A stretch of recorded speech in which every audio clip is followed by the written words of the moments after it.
Hey everybody, how are y'all doing? Happy Monday. It's your girl, the Brooke Ashley, and today we are here to discuss The Real Housewives of Potomac, Season 10, Reunion Part 3. When I tell y'all, I am so thankful that this season is finally over. Guys, we're going to be breezing through a lot of the segments because not a whole lot happened. I see in the chat, y'all feel the same way.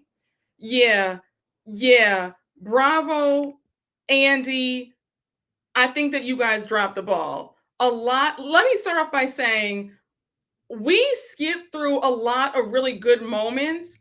I was surprised that Andy glossed over what happened to Nevis at Jazzy's bachelorette party. We didn't talk about that. Remember the rumor that surfaced where Angel stormed out and was crying? We didn't hear about that.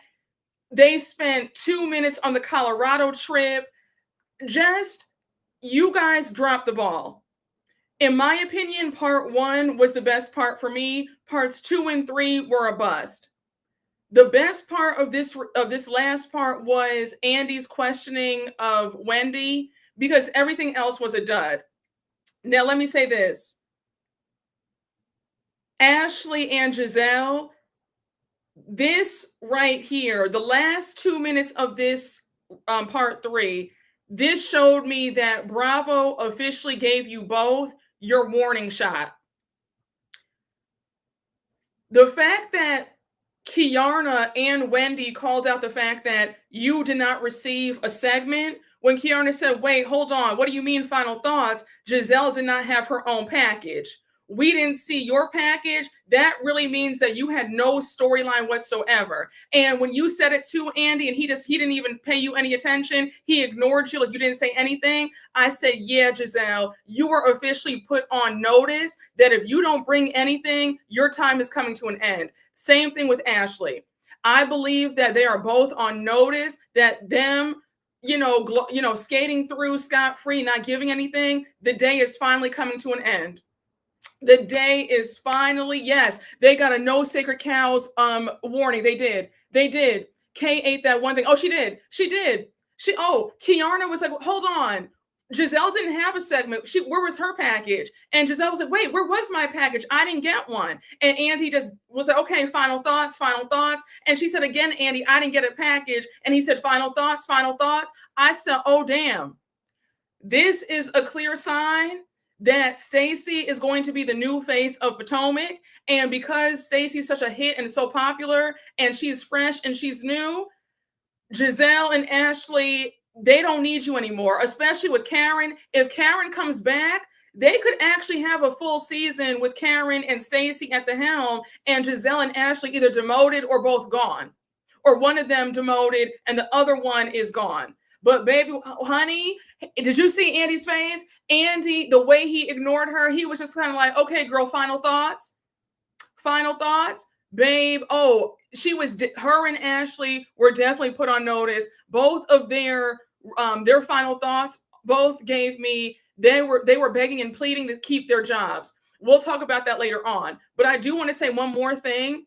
Karen's absence made me realize, maybe I'm a bit late, but it made me realize that Karen has always been a buffer and we didn't really notice that Gizelle didn't have a storyline, and same with Ashley, because the bickering between them and Karen has always been able to hold them over. But because there was no storyline, we all love Stacey. The gang up on Stacey was really hard to watch. It really showed me that, yeah, both of your time, it's up. It really is up. But if I were y'all, I'd be a bit nervous. I'd be trying to drum something up for season 11 because Andy put you guys both on notice. And it just showed me when Karen came back on the stage and you both said, oh, I just miss Karen so much. Yeah, you did miss her because she was a big chunk of your storyline. The bickering with her, that carried you through for the 9 prior seasons, in my opinion. So y'all, come on in the room. Okay, come on. Oh, we have a full house in here, y'all. Make sure to hit that like button. To all my moderators, how are y'all doing? Hey, Jameer. Hey, Biomiss. Come on in. Yes, the live just started. Hey, Osmond. Come on in, y'all. Osmond, you didn't miss much. Yes, Karen was carrying the both of them. She was. And because she wasn't here this season, it really showed us the lack of storyline that either one of them had. Okay. Hey, Steph, thank you for the super chat. Oh, we starting early. Oh, shots fired already. You said send Karen back to jail. My God.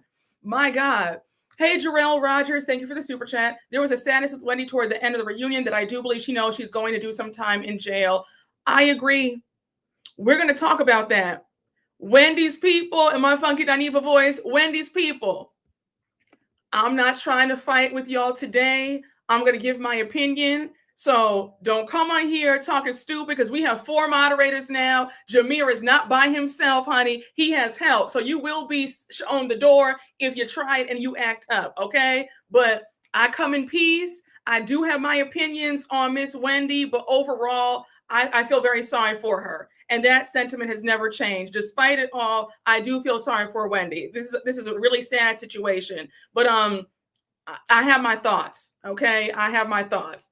You said, aren't you tired, Wendy's people? Aren't you tired? Honey, they're not tired because they come in here every week acting a fool, and Jameer has to escort them out. They come in with new pages, and Jameer and now Biomiss and Osmond, Ayana have to escort them all out. But they're obviously not tired. But I'm telling them right now, don't try it today. Okay. Hey, Devonta Franklin, thank you for the super chat. Gizelle, you in danger, girl. I agree. I think she mentioned starting new businesses to try and secure another season. Gizelle has not had a storyline for a while. Yes, Devonta, you and I both caught that. It's giving, what can I do to ensure that I come back for season 11? I thought that was hilarious that now she has new business endeavors. I said, okay, girl. But yeah, she is in danger. Her and Ashley were pleading their cases to stay on the show. We'll talk about that later on. But yeah, they're both in danger. Their jobs are on the line. And Andy gave her a big warning shot with not giving her a segment. Gizelle was shook. Never in the history of reunions has Gizelle never had a segment, even if it was only 30 seconds. Hey, Darkchild99, thank you for the super chat. Which face this weekend was the most priceless to watch? More discovering her white in shining armor was a traitor, or Gizelle discovering that she had no package this year? Oh, I think it was a tie. They were both shook. The way Gizelle's eyes popped out of her head, I think it was a tie. They were both shook. Because Gizelle was sick. She was like, wait, I don't have a package. Why don't I have a package this year? And then when she addressed Andy about it, Andy was like, okay, final thoughts. The way he ignored her, I said, oh, damn. It's a tie. They were both literally, no pun intended, neck and neck with the shock. Hey, Connor, thank you for the super chat. In my Karen voice, is your package coming? Of course not. Hey, that guy, J99. Thank you for the super chat. This reunion could have been an email. Karen looked drunk, high, allegedly. Monique has not changed. You look beautiful, Brooke. Thank you so much. Oh, we know Monique hasn't changed. And I'm skipping over that segment because these first 4 minutes of this episode, I don't care. Hey, Jarrell Rogers, thank you for the super chat. It seemed like when Andy was also letting Wendy know that her time may be up also. Andy almost seemed like he was telling Wendy goodbye. Yeah, it did feel like a goodbye. It felt like a goodbye. It felt like, I'm going to miss you. It was nice knowing you. We enjoyed having you on the show for the last 5.5 years. But, our time has come and gone, and you'll be headed, unfortunately, to the big house soon. It did seem like a final goodbye letter. And I felt really sorry. This is a shame that Wendy and Eddie are in this boat in the first place. This did not have to happen. It really didn't. It was very sad. Hey, James Potts III. Hey, thank you for the super chat. Hey, James, how are you? James, the way you need to coin, please trademark upper pour because we use it every week. It was like when you turn half don't work and the professor said, nope. Yes, very much so. Thank you, James. Hey, Milk Dud. Thank you for the super chat. Angel and her red herring statement was spot on because Wendy out here with a poo shiesty mask. Damn, on faking insurance fraud, but running around saying Angel's rent $50. Listen, the way you had me screaming, I could barely read this super chat. You had me screaming, not a poo shiesty mask on. Now listen.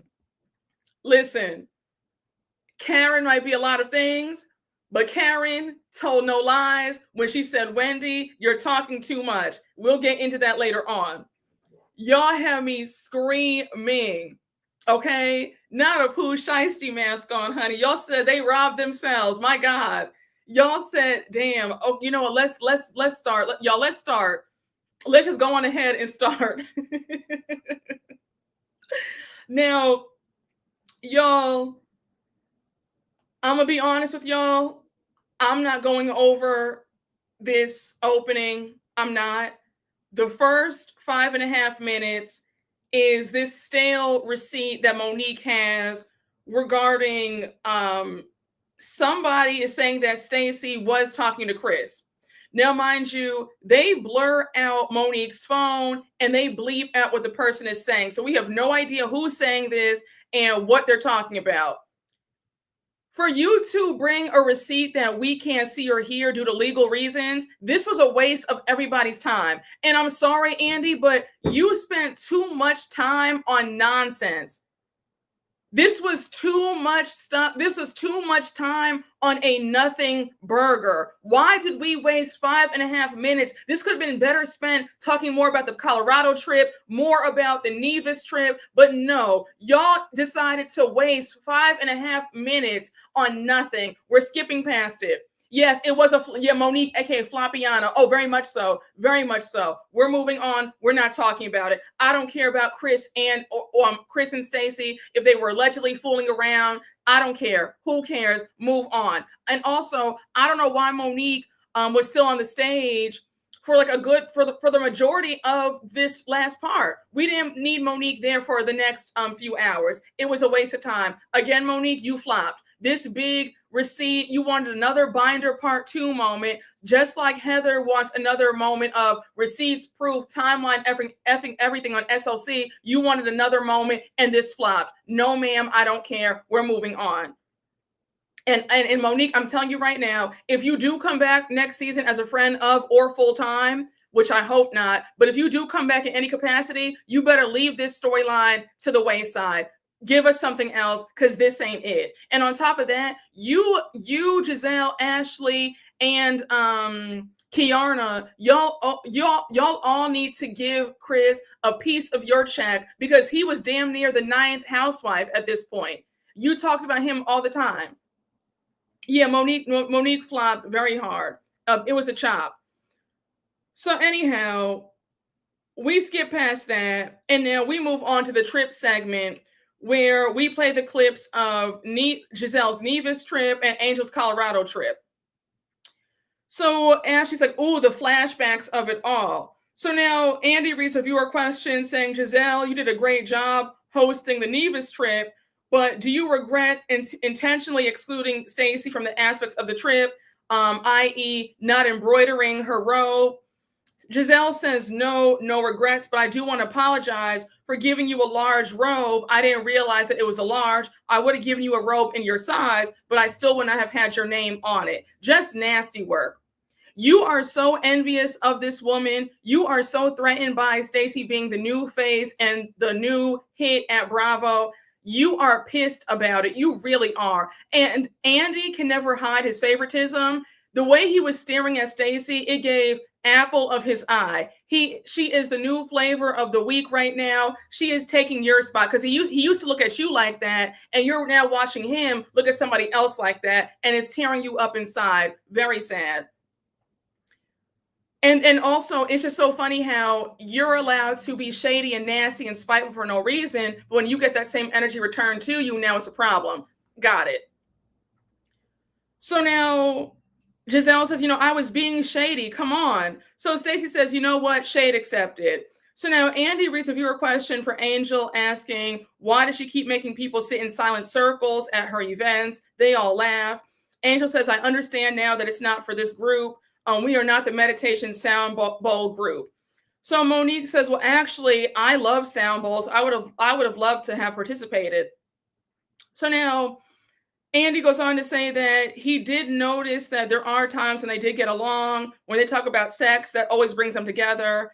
Ashley says that's her favorite thing. And now he goes on to ask about the polo event, the polo match that Tia invited them to, where they sang the Black National Anthem. So he says, have you guys considered collaborating on an album?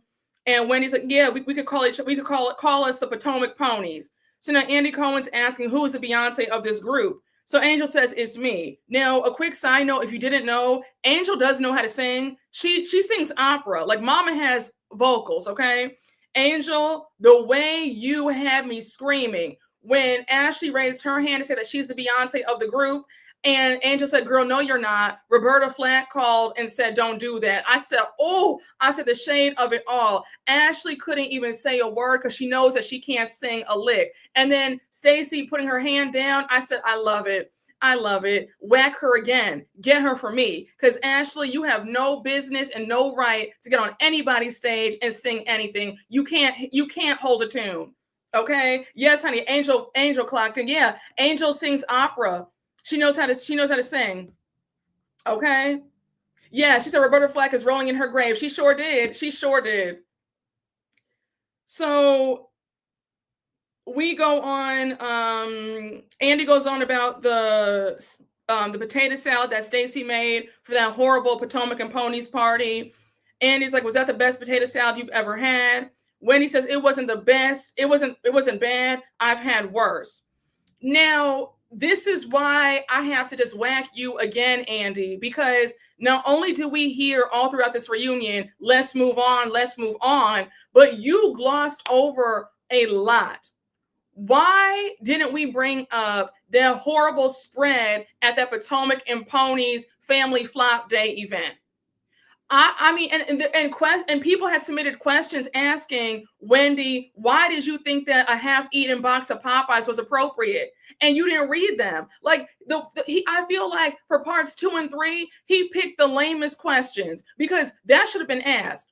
I know you got the questions, Andy, of them asking Gizelle, why are you always running your mouth about other people, but all you had to contribute was some warm lemonade for the party. And then on top of that, you didn't even pay for the entire event space. You only paid for half of the event space. Why wasn't that asked?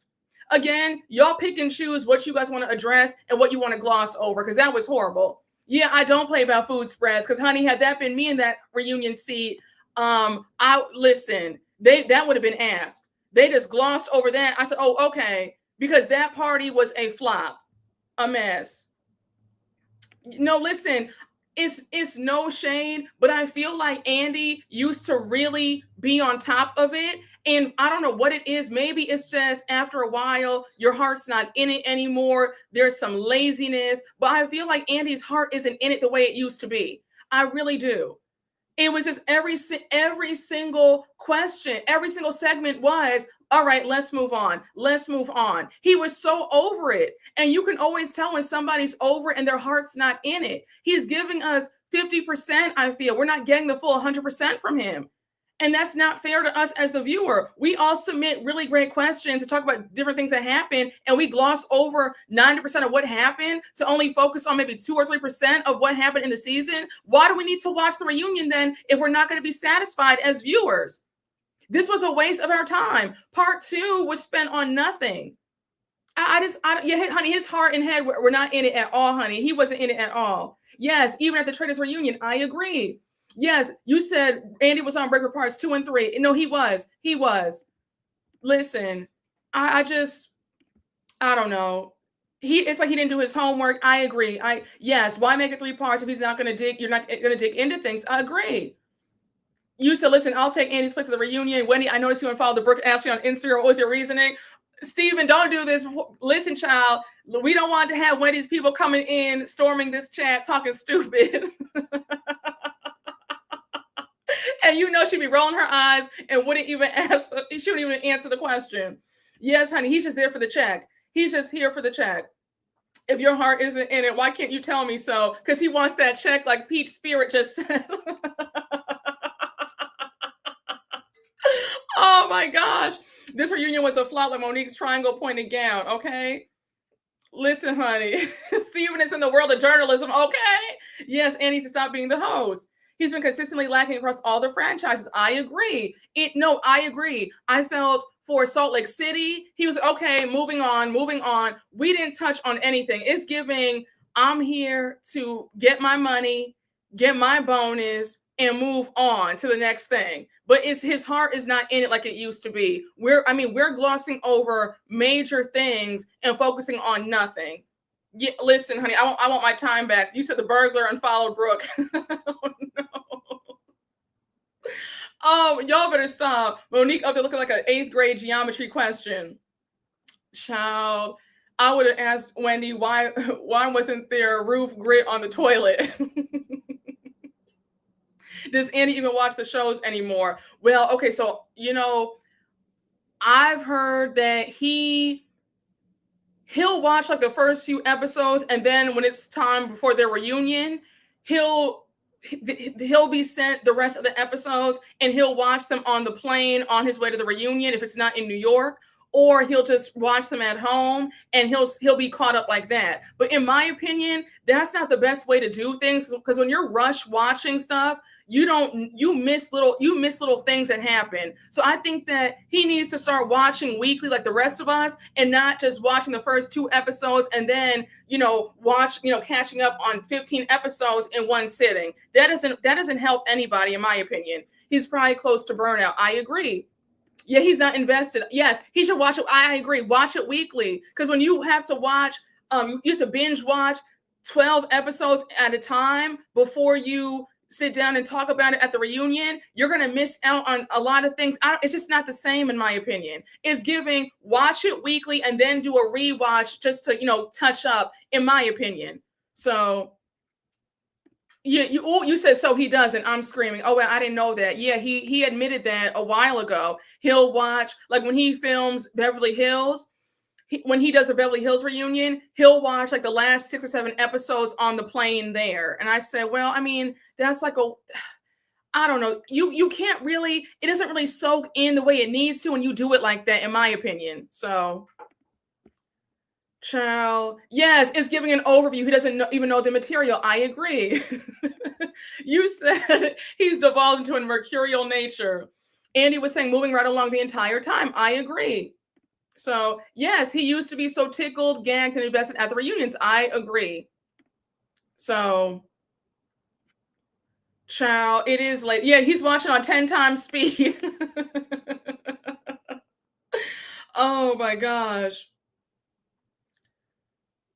So now we have Andy asking a viewer question. He's reading a viewer question asking Tia, what did her coworkers think when they heard when they watched the polo event? Like, what do the white people think in her office? So she says, she's still gainfully employed. And then she says, by the way, Jazzy, I did sell more than one house, but I'll let that one slide. So Jazzy says, good, now you can take care of your husband. So Tia says, girl, it's better than that $150,000 townhome that you're in. Now, Jazzy, I forgot you were there. And it's no shade, Jazzy, but if you don't come back as a friend of, I won't even be upset. I think you were a flop this season. I think that you had potential to maybe be a full-timer, but I think that you don't fit, not that you don't fit into this group, but I think that you're doing too much and you're giving too little. And then on top of that, like, you're trying to read people, the reads aren't landing, you're getting upset over trivial things, and it's just not translating. I'm not here for it. And I was shocked that you were still sitting on the couch. I said, oh, Jazzy's still here? Like, why is she still here? Her time is up. Yeah, Jazzy's been a flop. Yes, it's too much, too early, too soon. Exactly. You've been saying from the beginning that she was a flop. Well, you called it, because I had hope. I had hope, honey. So Jazzy really gave Desperado. She did. Okay. Jazzy's pressed in a weird way. I agree. No, I did forget she was there. It's no shade, but I was like, oh, like, Jazzy's still here? Like, why is she still here? So now Andy says, all right, I want to talk about Colorado. Andy says, Angel, the women gave you a lot of blowback for having them in separate houses. Angel says, yes. Now, in hindsight, I can see why, because that's not the way this group does. That's not the way these group trips work in this group. So now Andy says, Angel, a lot of people loved how you put Ashley and Gizelle in a little room together. Angel says, at the time, I thought it was what they deserved. And I said, why not get a little get back? So now Gizelle says, boo, tomato, tomato, tomato. I said, Gizelle, So it's okay when you leave Stacey out in Nevis. You didn't have her role monogrammed. You didn't have a handwritten letter for her. So that's okay. So you proudly said, I would do it again. I have no regrets for leaving Stacey out in Nevis. But yet when Angel gets her get back and throws you and Ashley some shade, now is boo tomato tomato. You operate on a different playing field, and I don't understand why. It's okay when you do it, but when other folks give you that same energy, now it's an issue. Girl, that's not how this works. Angel was well within her right to shade both of y'all because you guys have treated her horribly. So I don't know who you think you are, where you could do what you want to do, but other folks can't give you that same energy. Like, no, that's not how this works. Yeah, Gizelle is whack. I agree. Just she is. And also, she's still, I said, and also that's trending sound on TikTok. That was so 5 years ago, that boo, tomato, tomato, tomato. I'm like, girl, that was how many years ago? And you're still saying it now in 2026? Like, we moved past that. Girl, yes, she thinks she is queen. The rules don't apply to her. Yes, honey. When I tell you, I was so happy, baby, the way her eyes popped out of her head when they were like, "Oh, you don't have a package this season," and she was like, "Wait, I don't have a package." That's exactly what her sour ass deserves. I agree, honey. They got her good, and even Andy was just looking at her like, "Girl, let's move on to the next thing. Like, move on, Claudia, move on." Like, baby, he wasn't even going for it, honey. Honey. They gave her a warning shot. A warning shot, honey. A warning shot. And if I were her, I'd be shook because you know what that means to go through a whole reunion day. You're there from 6 a.m. until 7 p.m., 8 p.m., and there is no package for you. That's the way of saying, baby, you have one more shot. We're giving you one more chance. Gizelle, you better get it together, honey, because after season 11, if there's still no storyline and you're still trying to be a bully, you will be off of this show. A mess. You're right. What package? Because there was no storyline. Second seat at the reunion and no package. They put her on notice. Oh, they did. They surely did. Surely did.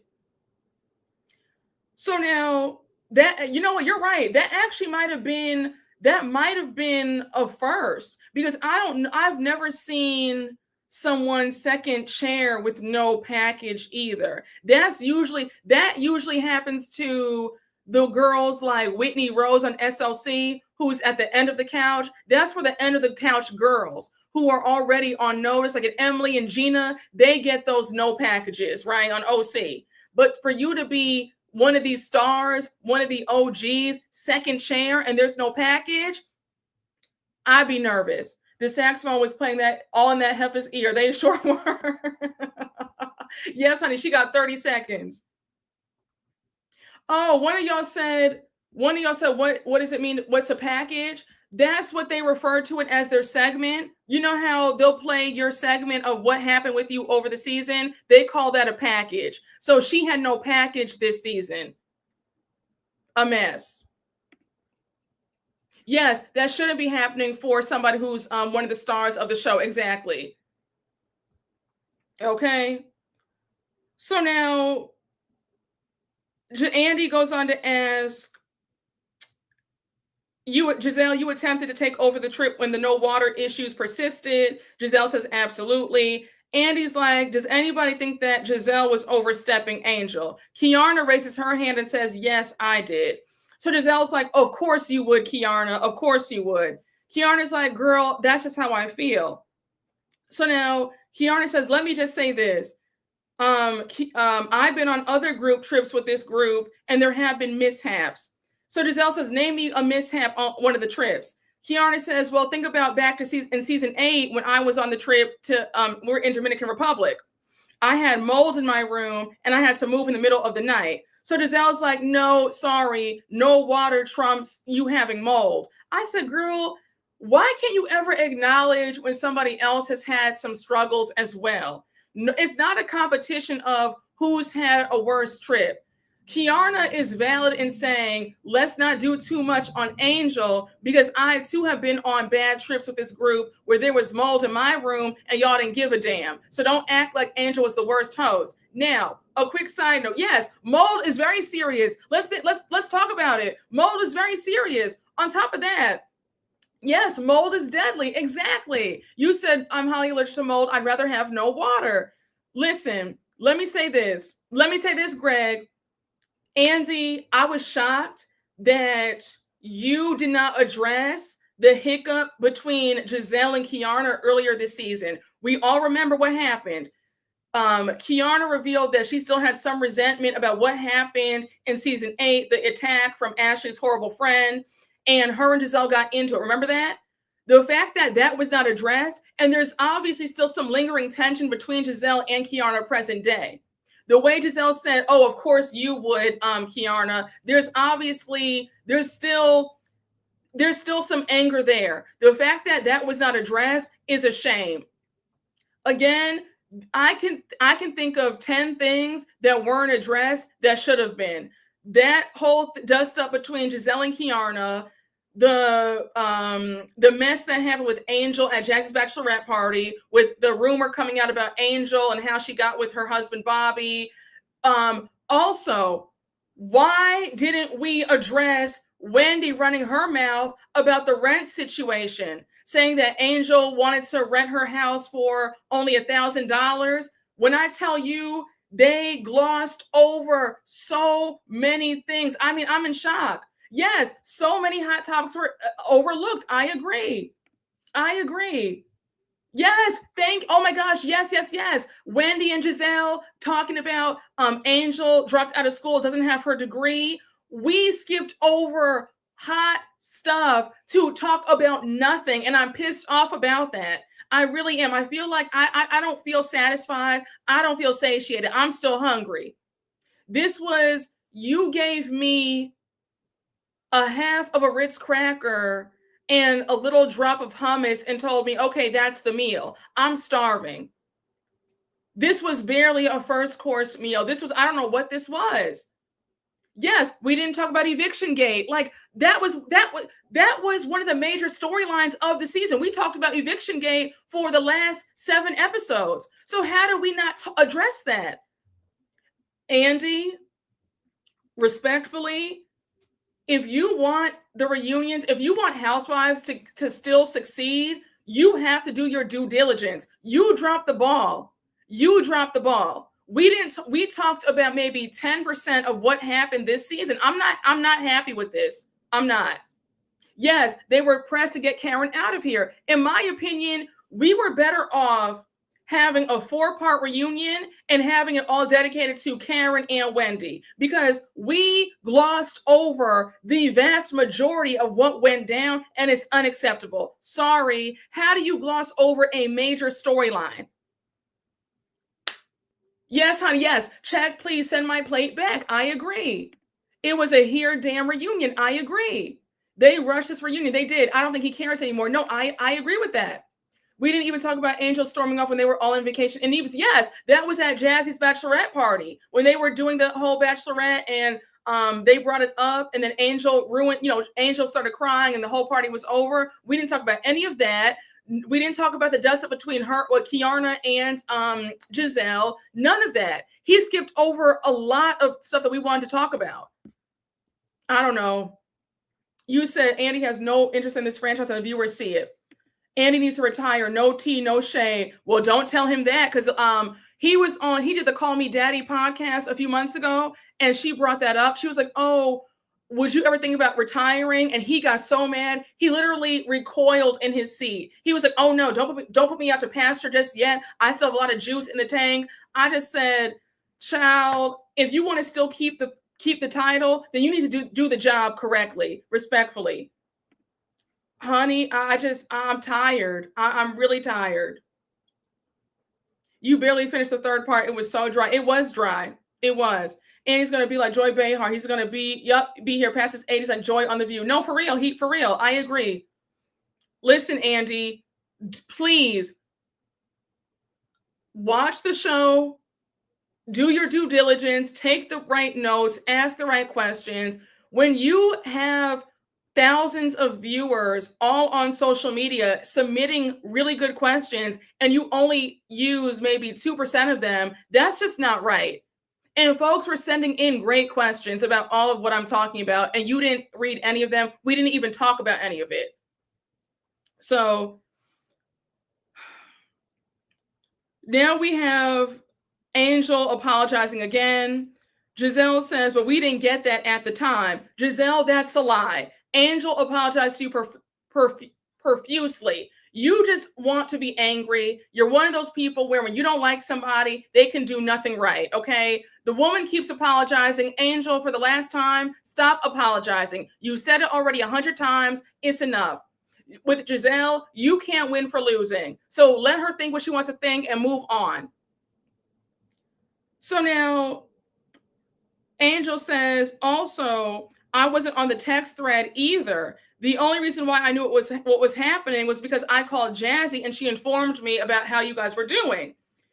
So Gizelle says, but as a host, you need to be checking on us about everything. Gizelle, the woman just said she's deeply sorry and that you did not have her in the text thread. The fact that there's another group chat without Angel shows me that you guys are being mean girls. It's like you just can't let her have anything. You just want to browbeat this woman for no reason. She's apologized several times. You could tell that Angel was sincerely trying to make sure that you guys were okay and you weren't having it. Even if, let's say, Angel did find you a new house within that time frame, you still wouldn't have been happy. You still wouldn't have.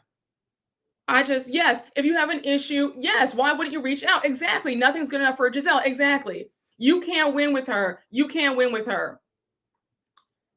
Yes. Oh, yeah. You know, there's a group chat. There's a group chat probably without Stacy, without Wendy. I'm sure Gizelle and Ashley have their own group chat going on that excludes everybody except them. Yes, Gizelle is relentless. I agree. So now, Angel says, my priority at the time was to try to find a solve first, so that way I could get you guys to a better location. So Andy goes on to ask, how did they get so lost on their way to that excursion? Angel says that somebody dropped her a pin who was actually at the location in real time. We do see a text from production, and it says production is texting Angel that her staff sent them the wrong pin. I said, my God in heaven. Again, Angel, I know your heart was in the right place, but promise me that you will never, ever, ever think that it's a good idea to have an excursion like fly fishing on the day that you have to leave, because that makes no sense. Again, Andy, why didn't we talk about what was Angel's thought process about that? Why would you book a fly fishing excursion 2 hours before they have to fly out to go home? Andy, it was clear that your heart was not in this reunion, because $1 million question that was right there that could have been asked, and you didn't ask it at all. It was like, okay, moving on to the next thing. I was shocked. So now, Angel says that they did go to that location. Nothing was there. Gizelle says that's embarrassing. So now Andy says, we've never entered a season at a gas station. Gizelle says, yeah, I know. This woman right here who owns Denver, who's Miss Denver over here, like she said, first of all, it's giving that there's some jealousy. Like, you saw that gorgeous home that's $8 million on 46 acres, and you are torn up about it. For you to talk about, oh, she's Miss Denver, she owns Denver, is just so jealous-hearted. You have a lot of envy in your heart because, girl, you just can't help yourself. Angel has never claimed to be the queen of Denver. She's just said, I love Denver. We live there half of the time. We're here in Maryland, then we're here in Colorado. We love our house. That's it. That's all. Now is, you think you're the queen of Denver? It's like, girl, what is going on? Like, again, with people like Gizelle, there is no winning with them. All you can do is pay them dust and pray for them, because that spirit is just nasty, just miserable, honey. Just a mess. So now,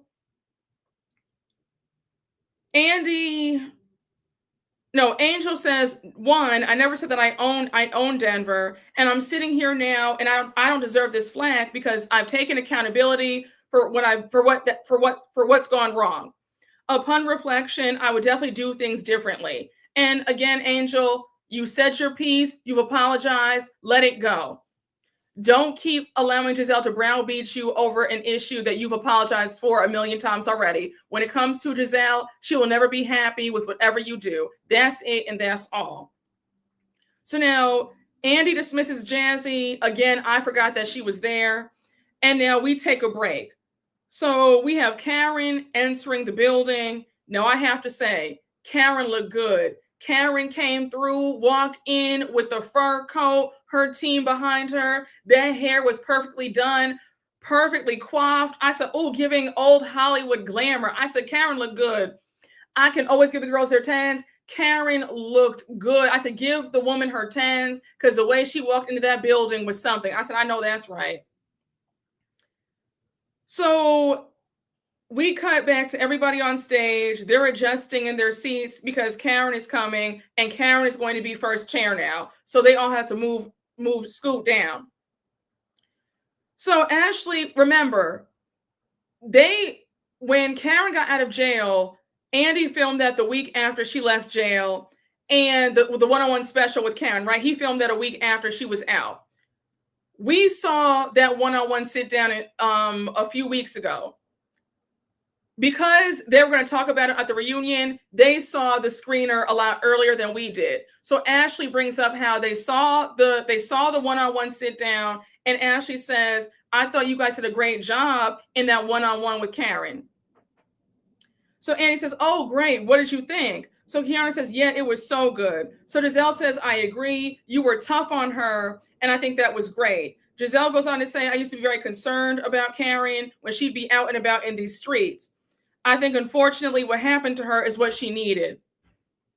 So Andy says, yeah, I think that she owned a lot of stuff as well. So now Stacey says to Ashley, the legal seafood of it all, and they start laughing.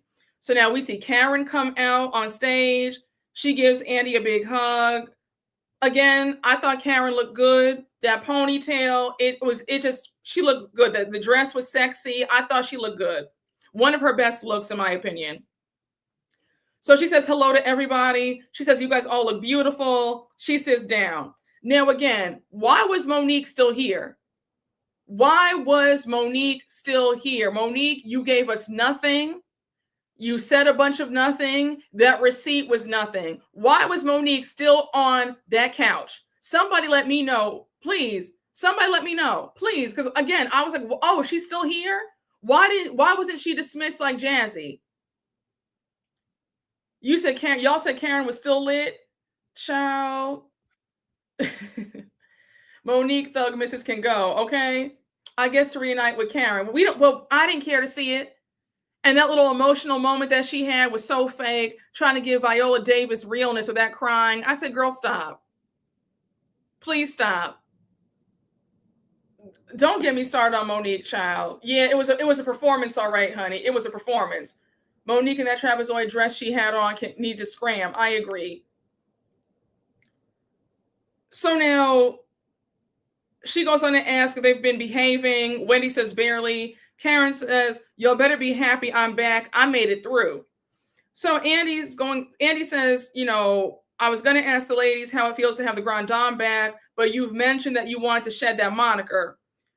Andy says, are you still the Grand Dame?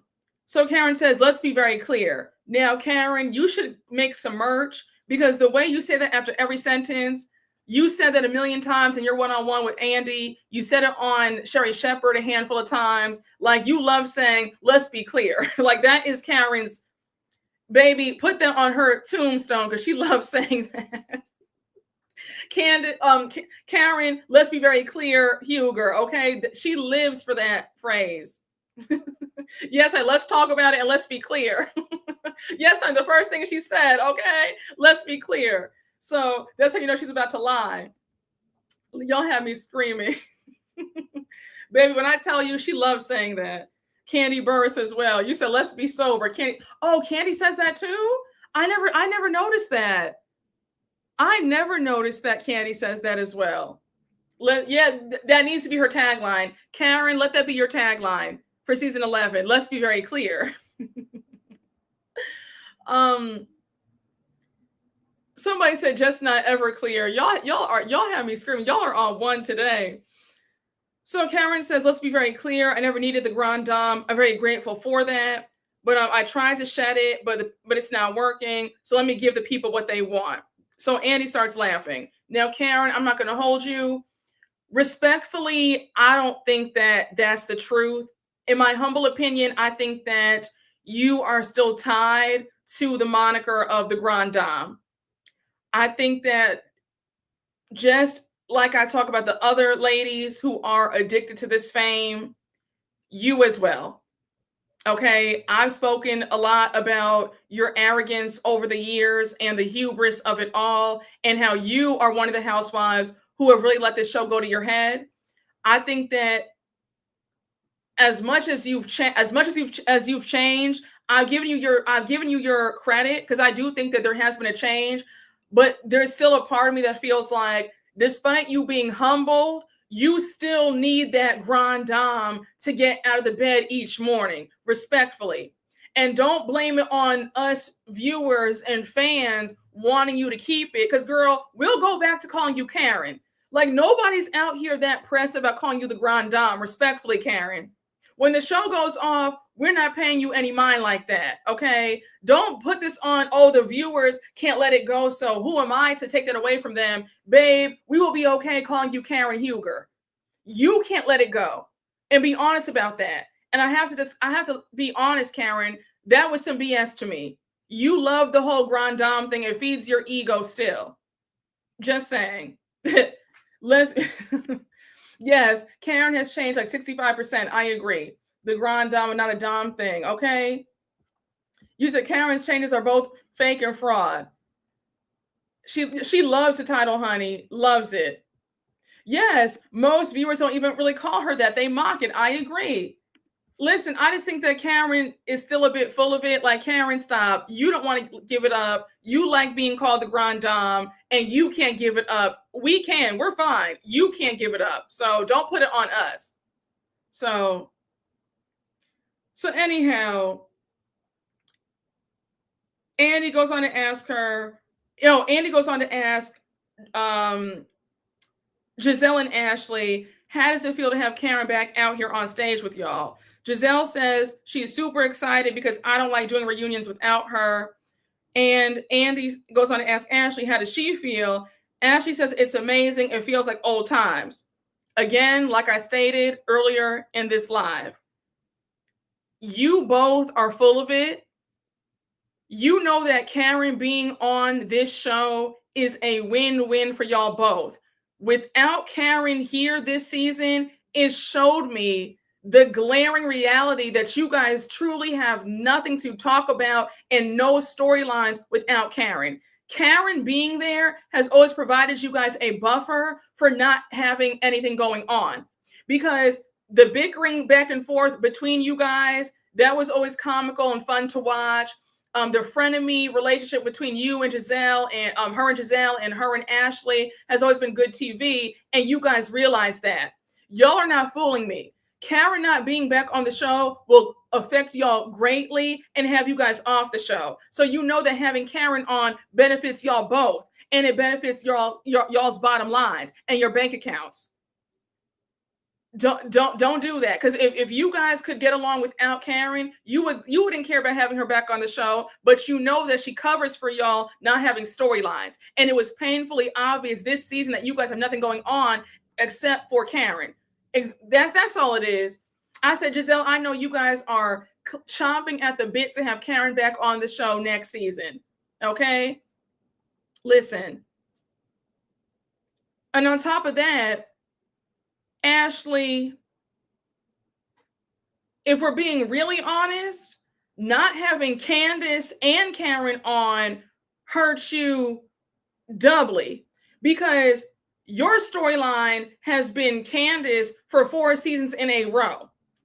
And that back and forth where Candace would read you down, read you for filth, that kept you on the show, mama. And now you had Candace gone, and now Karen was gone for a season. You were really up shit's creek. So I know that you are hoping and praying that Karen is back for season 11, because she is your life raft, if we're being very honest. So please. So anyhow, Andy goes on to ask Wendy, how does she feel seeing Karen? Wendy's giving us very much, the Janet Jackson baby voice, that ASMR, like she did in the first part where we saw that clip with her and Eddie, talking real quiet. She's like, I haven't seen her in a while. I'm happy that she's here on the other side of it. I just said, Wendy, what is this voice that we're doing right now? But okay. I said, okay, girl. So now Andy's like, Andy's asking Karen, who is she seeing here for the first time? Karen says, nobody. I had the wonderful pleasure of seeing the rookies.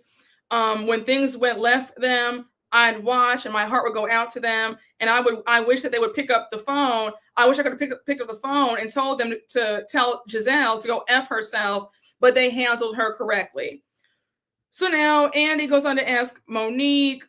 No, Andy goes on to say, oh, you haven't seen Monique in some time. And Karen says, no, I haven't. Monique, you look beautiful. So Monique says, thank you, Karen. You do too. She goes on to say, it's good to see you, Karen. I'm genuinely happy for you. So Andy goes on to ask, who's been the most supportive in this group? Karen says, Gizelle surprised me. She would leave things in my mailbox to make me smile. Gizelle, I got your notes and I kept them. So now Andy says, Karen, you watched the season. What did you think of Gizelle saying that she hopes that you were in the elderly section of the jail? Karen says, I ignored her ass. So Gizelle says, Karen, it was for your protection. So now Andy brings up last season and he says, Karen, last season you and Stacey ended on a not so good note. Things were revealed at last year's reunion. And before he can finish his the question, Karen interrupts and says to Stacey, did you lie again this season? She says, it's no shade, it's a question. So Stacey's like, what did I lie about? Lie about what? So Karen says, last year it was about your boyfriend who wasn't your boyfriend, meaning TJ. And now this year it's you're dating Chris Samuels, but then you're saying that you didn't, but I'm hearing that you did. Which one is it? So Stacey says that's not true at all. And now Andy goes on to ask both of them, where do they stand today? So Stacey says, I think it's clear where we stand. And Karen says, this line of questioning should not define where we stand. I'm here for new beginnings, but I can't take your lies. So Stacey says, I'd love for you to give me another opportunity to show you. And Karen says, that's fine, but please don't lie. I know. I'm the only one who lives in Potomac, by the way. Karen, what did that have to do with anything? Like, we didn't forget that you live in Potomac. What did that have to do with anything? I was so confused by that, Karen. I said, girl, I'm trying to ride with you, but I'm not getting it. I'm a bit lost. They let Karen talk to them crazy. I don't understand it. I think, you know what it is? I think that when it comes to Karen, they know that Karen is one of the fan favorites of the show. And I think that because of that, they want to align themselves with who they feel will take them to the top. Say what you want, but Karen does bring the ratings because the highest rated episode of this season was the one-on-one sit down with her and Andy. Gizelle might be the face of the show, but Karen, for the longest time, has been the fan favorite. I think that has something to do with why they allow Karen to get away with what she does, because of her being such a big hit and the network loves her, in my opinion. I mean, again, I might be wrong. Let me know what you guys think. But I do think that Karen bringing the ratings is a big reason why they allow her to say whatever she wants to them, in my opinion. Karen is delusional. I think Karen's pretty mean on this reunion. Oddly enough, it feels like the power has shifted in Karen's favor. Yeah, I agree. You said Gizelle's the neck and ankles of the franchise. Agreed, Karen is a personality. Stacey was confused by the Potomac comment too. Yeah, it didn't make any sense. Yeah, they don't want to challenge the big dog. I agree. Andy kept Monique there to rub it in on Candace. Oh, you think so? Karen is the face of Potomac. She's one of the elders of my Shamia voice. A drunk couldn't tell me anything. I think that was a little mean. I still like Karen's energy. Karen has the charm. We need to sit down with Ray. That's a good point about Karen being the bread and butter. Yeah, I think so. I think that the one who brings in the ratings, the one who's like the cash cow, is the one who holds and wields a lot of the power, in my humble opinion. So, y'all, just my 2 cents. I think Karen didn't eat like she thought she did. Agreed. Yes, even Candace didn't cuss Karen out the way she did Gizelle. They, for some reason, respect Karen too much. I agree. So now I see. I do want to say something. A lot of y'all felt like Karen might have been drunk. I don't think that Karen was drunk at this reunion. I think, again, just my opinion, y'all. I'm not saying that, my theory is the end all be all. Let me know what you guys think. I love hearing your takes. I think that Karen was too in her head trying to come up with a moment, right? This is my last shot to really wow everybody to have me back on full time for next season. That's what it gave me. It just gave that she was really trying to say something so profound and so shady that it would stick and land, and it kind of didn't. And then also her moving her mouth the way she did. I think that because she gets fillers and she's had a refreshment of sorts on her face, and she looks good, by the way. I think that the mouth, she does that thing with her mouth like that, like the pursing of her lips and just constantly doing that. I think it could make you feel like she maybe was drinking. Again, I don't think that was due to drinking. I think that that's because the work is still being settled on her face. And then on top of that, I think that she was really trying, you can see the wheels turning in her head to have this iconic moment. Again, just my opinion. She was kind of trying too hard. Does that make sense? She was a try hard. It was giving a little bit of desperado energy to have this big moment, Yeah, she was trying to remember pre-planned reads. I agree. Does Karen wear dentures? Maybe that's what it is. She also looked tired. Yeah, she did look tired. I think that it was a long day. It's been a whirlwind. I think it was due to a lack of sleep. She was fatigued. I don't think that she was drunk, in my opinion. Giving performative, I agree. Old people move their mouth a lot. Yes, they do. So now, Andy's asking about her sobriety journey. He says, it's been 4 months since you've been released. How is your sobriety journey going? Karen says, absolutely wonderful. She's in recovery for life on all levels, and she's at peace. So Andy brings up her one-on-one, and he says, I want to revisit something. You were not, when me and you sat down, you were not comfortable calling yourself an alcoholic. Isn't the part of being an addict owning that? So Karen says, I'm still not, but that's a personal choice. She says, I owned everything about it, but there's also a choice that you make that empowers you. To say I'm a woman who chose to live in complete sobriety for the rest of my life, I think that says it all. Andy brings up her BravoCon appearance. How everybody was excited to have her back, and that's true. I was at BravoCon, as you guys know. I was there at the Bravo's award show where Karen presented an award, and she had a 2-minute standing ovation, right? Like the audience, the crowd went crazy. So he says, while people were excited to have you back, there were a chorus of people saying that, why are we applauding somebody who put others' lives at risk, and whether you should even be on this platform? So Karen says, I'd hope they consider that facing your addiction is a brave act and a brave step. People have a right to their opinions, but I have the right to thrive. Mama said, you can think what you want, but I still need this watch. I still need to get this watch, though. I still need my check. Okay. Miss Karen said, I still need my $95,000. Don't sit up here and try to talk me out of a job. Like, Mama still needs her money. Okay. She said, I still need this watch, though. Okay. That's what it was giving. She said, respectfully, you can have your opinion. You might not like me. You might not respect me, but I still need this check, though. The American Express is still due, and so is this rent. Okay. Rent is still due on the 1st. Don't begrudge me my check. Oh my gosh. She said, baby, call me whatever you want to, but I still need this money. She said, let's make this clear. She said, let's make this clear, okay? She said, I'ma still need this seat back. Exactly. Listen, honey. Karen said, bill collectors at her door. What can you do for me? Okay, I need this money. Yes, honey, let them know, Greg. Let's be clear. Oh my God. Yes, she said, I gotta live too, honey. I still gotta live. She needs her wrist stacked, honey. Okay. You said right on his way out. Let's make these plates for these men.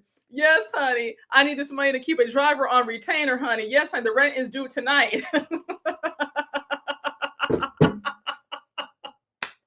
I need to get this watch though. Listen, honey. I need to pay back this restitution, honey. Listen. So anyhow, Gizelle steps in and says, Karen did something that was bad, but she served her time and she's been accountable. Who can knock that? Like I said, Gizelle knows that Karen is a big part of why she's still on this show, because the bickering is what keeps Gizelle afloat since there's no storyline to speak of. Gizelle was just like, Andy, I need Karen back because my job is on the line. She paid her dues. She went to jail. She's a better person. Get her back on this show, please, for me. Gizelle is so full of it. I see right through the phony behavior. She doesn't care about Karen like that. She knows that Karen is her lifeline. She is her meal ticket. Gizelle said the collectors are at her door as well. I need Karen back right here next to me so that way I can make my money. Bring her back on. She did the crime. She did her time. Forgive her, y'all. And I need her back on the show. Okay? Yes, Gizelle equals no Karen, no package. Exactly.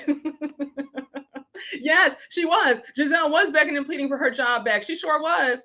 Giselle said, I gotta live too, honey. She said, listen, Karen did her time. Y'all need to forgive her, move it aside. I need her back on this show for me, respectfully. Okay? So, yes, Giselle says, I have 3 daughters to put through college. Exactly. So,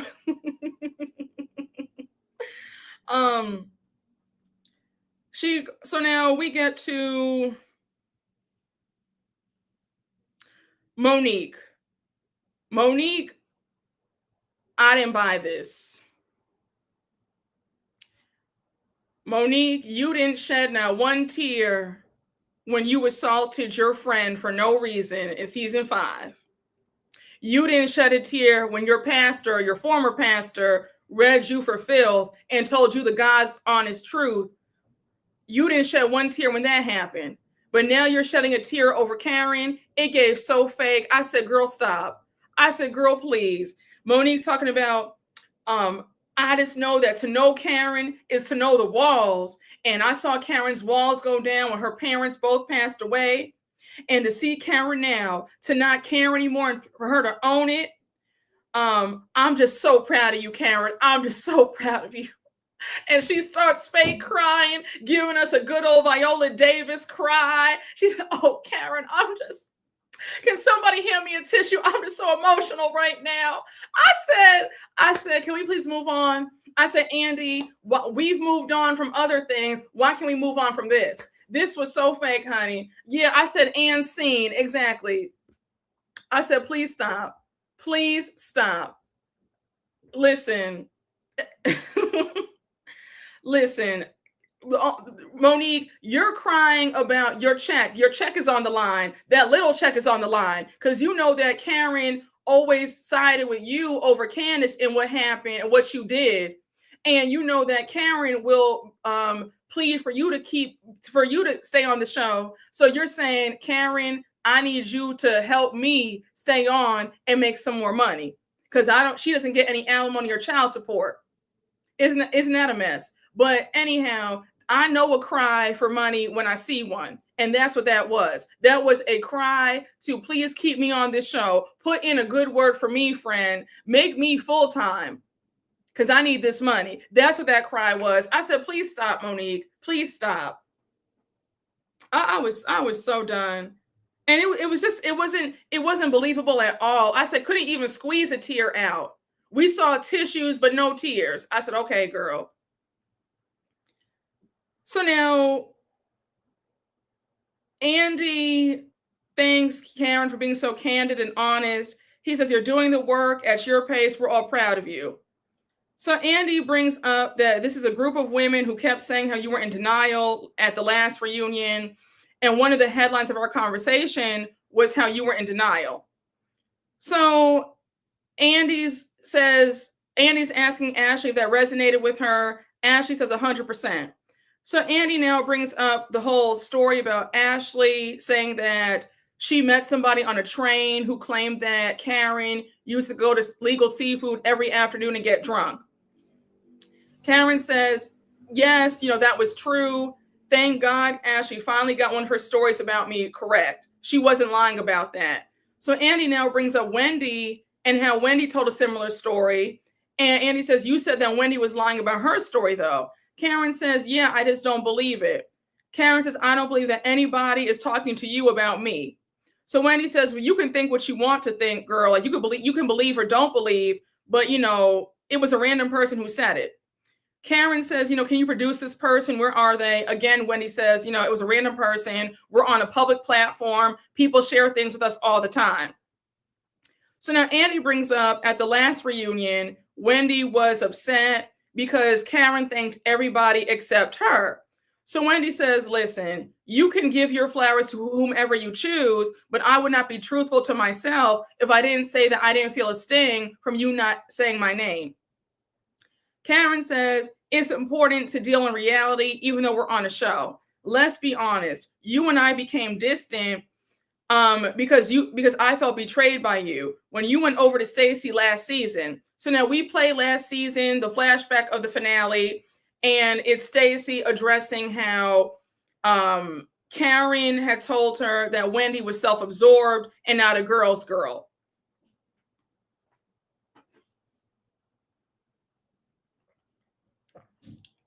I just had to clear my throat. Let's just move on to the next thing, Claudia. Where was I? Wendy goes on to say that the betrayal was from you, Karen. Remember when you and I went out to pick out my dining ware for my 40th birthday party, and you referenced my mom as a witch. So now we play the flashback of that. Now hold on, time out. I don't like how we're bringing up a scene that you guys cut out last season. Bravo. When I tell y'all, you guys teased the hell out of that scene last season about the big sit down between Karen and Wendy, where Wendy's crying and says, Karen, I would never do that to you. I've always had your back. I've always been your friend. You cut that scene out at the last minute. That was supposed to be in the last year's finale, and y'all cut that out. For y'all to bring that back up now, 2 years later, that's unacceptable. I don't like how y'all do that. And then y'all wonder why the viewership is declining because it's stupid stuff like that. Questions not being asked at the reunion. And then on top of that, chopping out important scenes that we need to see. I don't want to see some uncut footage from 2 years ago that we should have already seen that. I was so over it. Y'all chopped that scene out for no reason at the last minute, and then you want to bring that back up now? I said, forget it. Like, I'm over it. I don't care anymore. Yes, it's false storylines and it false advertisement. It messes with the storyline. I agree. I was so aggravated. Yes, we're always missing context. It's all the time. So now, during that scene, Karen brought up, Wendy was addressing Karen talking behind her back about how she's self-centered and not a girl's girl. And then Karen brings up the whole witch comment from season 8. Remember when Neko was on and they were calling Wendy's mom a witch? Karen brings that up saying, well, Wendy, I did have your back. When they all called your mama a witch, I didn't jump on the bandwagon. And then Wendy says, why would you bring that up? To call my mom a witch, like, why would you do that? And she didn't call her mom a witch. She just referenced the story. But either way, I don't want to hear about a scene that we didn't get to see. So I'm over it. So now, wait, hold on. Sorry. Wendy says, you started this whole thing first when you called my mom a witch. So Wendy, listen to me. This is a reach. Karen did not call your mother a witch. She referenced the story of how they were all calling your mom a witch, and she did not join in on the pile on about your mom, period. This made no sense. And Wendy, all you had to do in this scene was just say, Karen, you started this whole entire thing by talking behind my back to Stacey. That's all you had to say. Because let's be clear in my Karen voice. I 100% believe that Karen did say that behind your back. Okay? I believe that for many reasons. I'm gonna be quiet, but I believe that for many reasons. I believe that Karen does think that you're self-absorbed and not a girl's girl. I'm gonna leave that alone. And I do believe that Karen has never seen it for you and did say that, for sure. All you had to do right here was say, Karen, you talked behind my back and that hurt my feelings. That's all you had to do. But to say that Karen called your mom a witch, like, that's where you lost me. I was like, Wendy, like, you're losing the plot. She didn't say that. And that's why Karen was able to flip it on you, because here you are not being truthful because she did not call your mom a witch. All you had to do was press her on, no, girl, you did talk behind my back. You never apologized to me for that, and it hurt my feelings. That's all you had to say. You would have had it in the bag had you stuck to that point and not brought up the other foolishness. Yes, Wendy crashed the plane into the ocean. She did. I agree. Yes, they're all self-absorbed and none of them are girls. That part, very true. Wendy fumbled the bag for sure. There were so many better reasons she could have picked as an example. I agree. What Gizelle told Wendy to her face that Karen did not like her. How did that not come up? I agree. And that's all Wendy had to do. Wendy, when I tell you, you would have won this argument between you and Karen had you said, girl, I know for a fact that you did say that about me. And if you're my friend, why would you talk behind my back when I invited you to the White House and you got close to me and my family? You betrayed me. Gizelle even told me that you never saw it for me. So let's talk about that. Karen would have had nowhere to go had you pressed her on that. But because you brought up this nonsensical thing that didn't even happen, that's why Karen was able to win, because you completely lost it. I said, Wendy, I know you have stuff on your mind, but I just wish that you would have drilled the point home that Karen did talk behind your back. And that's why you were really upset. Girl, just a mess. Yes, Wendy did not know how to back into a corner. I agree. Wendy was exaggerating with that. She was exaggerating because it didn't happen. She didn't land the plane at all, honey. Like one of y'all said, she crashed the plane into the ocean. So anyhow, they're going back and forth. And Karen says, for you to even sit here and act like I took pride in using that word about your mom disgusts me. So now Wendy says, you're the one who brought it up. And also, I can't believe that you talked about me to Stacey. How are you trying to flip this on me? Wendy, you should have led with the fact that Karen talked behind your back to Stacey. Why didn't you bring that up and just keep drilling that point home? Because you brought up some other foolishness, Karen was able to cha-cha slide out of it and ignore you and pay you dust and then have you sitting there looking stupid. I said, my God. So anyhow, Karen says, look, I want to say this to Andy. She says, I want to say this, Andy. Wendy, no disrespect to your mother. I adore your mother, but I particularly loved when she told you to shut the F up this season. I was just like, oh my gosh. Gizelle says, Karen, like, that's messed up. Karen, that was mean. Like, I have to say that was nasty. Like, that was real nasty work. Like, I'm not even going to hold you because now, Wendy, that's mean. Let me just be quiet because I don't want Wendy's people to come and act up. But that's mean. Like, that's really mean. That's cruel, actually. That's nasty work. That was uncalled for. That was really nasty.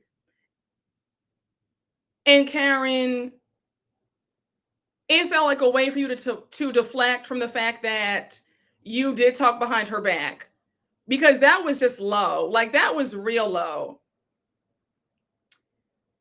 you know it's bad when even Gizelle has to tell you, like, Karen, you've gone too far. Like that, I mean, even Andy was just like, oh, like Andy had to cover his face with his note card. He was like, oh, like that was nasty. And Wendy, here's my thing. I think that you always have smoke for the wrong people, because you'll let folks say things like that to you, and you'll let folks hit you upside the head with a cheap clutch and throw a drink in your face, and you'll still play patty cake with them. But let somebody tell you some truth and love or just whatever, and you want to be mad for no reason. Like, I think that, I don't know, it's weird. Like, I don't know what it is about you, but you let these women play in your face in the worst way, but you'll be mad about something trivial. Let me just be quiet. But people who root for you, you'll get mad at folks who support you, but yet you'll play patty cake with folks who say things like this to you. Like, that's crazy. That's crazy. I don't know if you're afraid to go up against certain people, but that's what it gives. It gives that there is some fear, because I don't understand. Like, I would have cursed Karen out for that, because that was just nasty. And Karen, I like you and all, Karen, but that was nasty. Like, there was no reason for you to go that low with Wendy. And the thing between you and Wendy isn't even that deep for you to go there. Like, I could see if Wendy said something slick to you, fine. But it wasn't like you brought out a bazooka to a knife fight. Like, this was so trivial, and you just brought out the big guns for no reason, in my opinion. So, yeah, Wendy was beat down after that. She was. Her energy was like, she was deflated. She was like, it was like you had popped the balloon, honey, literally. Wendy should have jumped back. I agree. So, like, in my opinion, I would have had some words about your, I would have gone low. I would have gone low about your mess and you being locked up and the DUIs of it all. Like, I would have gone nasty had you said that to me if I were Wendy. But again, I'm just confused as to how. Let me just be quiet. But anyhow, even Andy has to step in, and he's like, really, Karen, that was a rough scene and a rough time for Wendy and her family. Bottom line, you guys both feel betrayed by each other. We're not going to solve this, unfortunately. And Karen says, no, we're not. Karen, I got to just clock you, because I think that I'm going to say it flat out. Karen, sometimes I feel that you're a coward, because between you always being Switzerland, never taking a side, never standing up for what's right, that has always bothered me about you. And you also do this thing where you'll talk so much in your confessional and to the press, but then at the reunion one-on-one, you want to backpedal and act like, I don't want to be bothered with you. I don't like that. I would have more respect for you if you would really say what the issue is between you and Wendy. I'd have more respect if you said, you know what, Wendy, I've never seen it for you. I think that you're a desperate wannabe, you're thirsty and a try hard, and I don't see it for you, and I never liked you. I think, like, I would literally stand up and applaud if you just said that, versus going around and around the mulberry bush and giving a fake example of why you don't like her or why you're mad at her. Like, I would respect you more if you would just come out with it and say it with your chest. Girl, I just don't like you.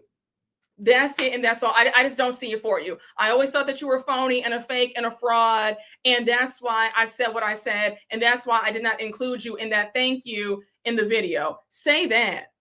But you really went around and around and said a bunch of nothing, and that's why we didn't get. And Andy pissed me off, because Andy, I wanted you to press Karen on what the actual issue is, but you just said, okay, let's move on. Let's move on to Wendy. So, I'm over it. Yeah, Karen never liked her. Let's be for real. Exactly. That's it, and that's all, honey. That's it, and that's all. So now, also, Karen, I do remember hearing, I think it's on Reddit. Shout out to the good folks on Reddit. But allegedly, the streets have been saying for years that the real reason why you don't like Wendy is because allegedly she stole your Rolodex of contacts, allegedly, because you guys were on that same board for some charity together, and that's how you knew her. If that's the tea, then tell us that tea. Like, that sounds juicy. Like, tell us that. Again, whatever the reason is, we're not getting the real reason. And I wish that you would just be woman enough to tell the truth about why you don't see it for her. If she did steal your Rolodex of contacts, just tell us that. I don't know. They talked around it on the show. Season 5, Karen said in so many words that she thought that Wendy was thirsty and a social climber. I wish that she would. Now, that's self-explanatory, but I wish that she would just say, okay, I think that she's that because this happened. If she would just go a bit deeper and tell us the real reason. I mean, not that, listen, being a social climber, that's a turnoff for me as well. So I get that, right? I don't want to be friends with somebody who's a social climber. I don't want to be friends with somebody who's thirsty. Like, so I get that, right? But if you give us an example of the social climbing and the thirstiness, I mean, well, we saw the thirstiness, but I digress. But never mind. Let me be quiet before it sounds like I'm just being shady, because I'm not. But if she could just give us some more examples of what she saw as social climbing and thirstiness, that would be great, in my opinion. So you said thirsty and a social climber. Is that not just Bravo? Very true, honey. False equivalency. So Karen's a social faker. She's not in the room she's pretending to be in, and she doesn't have the connections that she pretends to have either. Child. Okay. If Wendy's a social climber and stole Karen's contacts, I wish they would have speak to it. I agree. Yes. Karen basically said, I'm mad at you because I got caught and you found out that I talked about you to Stacey. Pretty much so. Pretty much. So anyhow, we get to Wendy's segment and we hear Andy say, for the past 5 years, Wendy and Eddie have lived an aspirational life.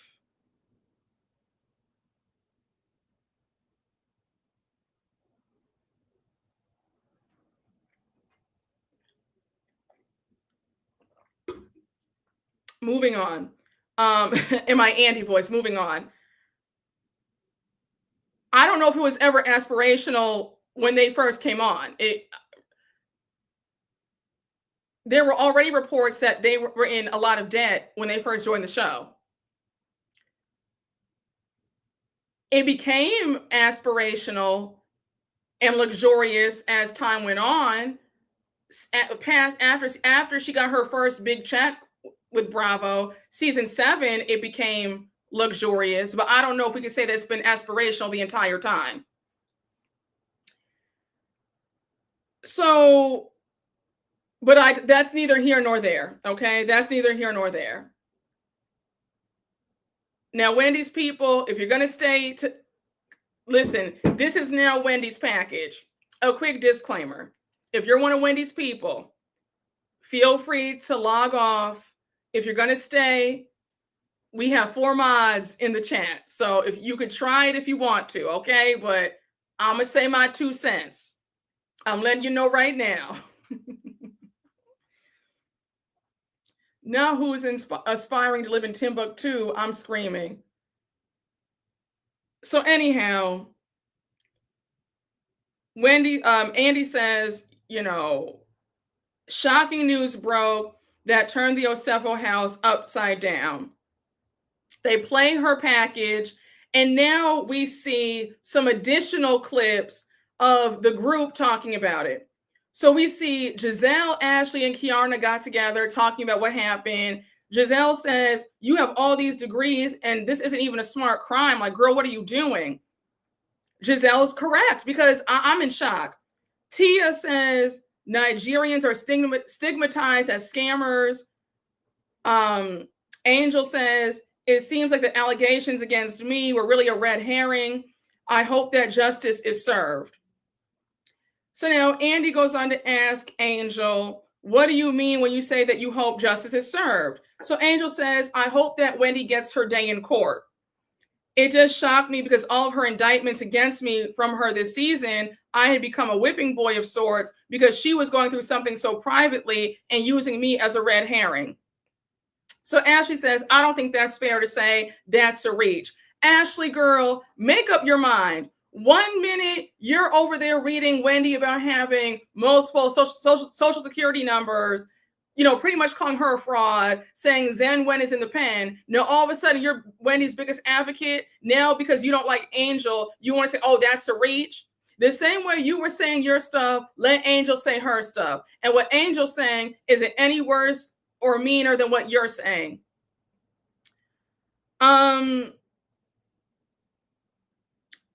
Personally, I think that,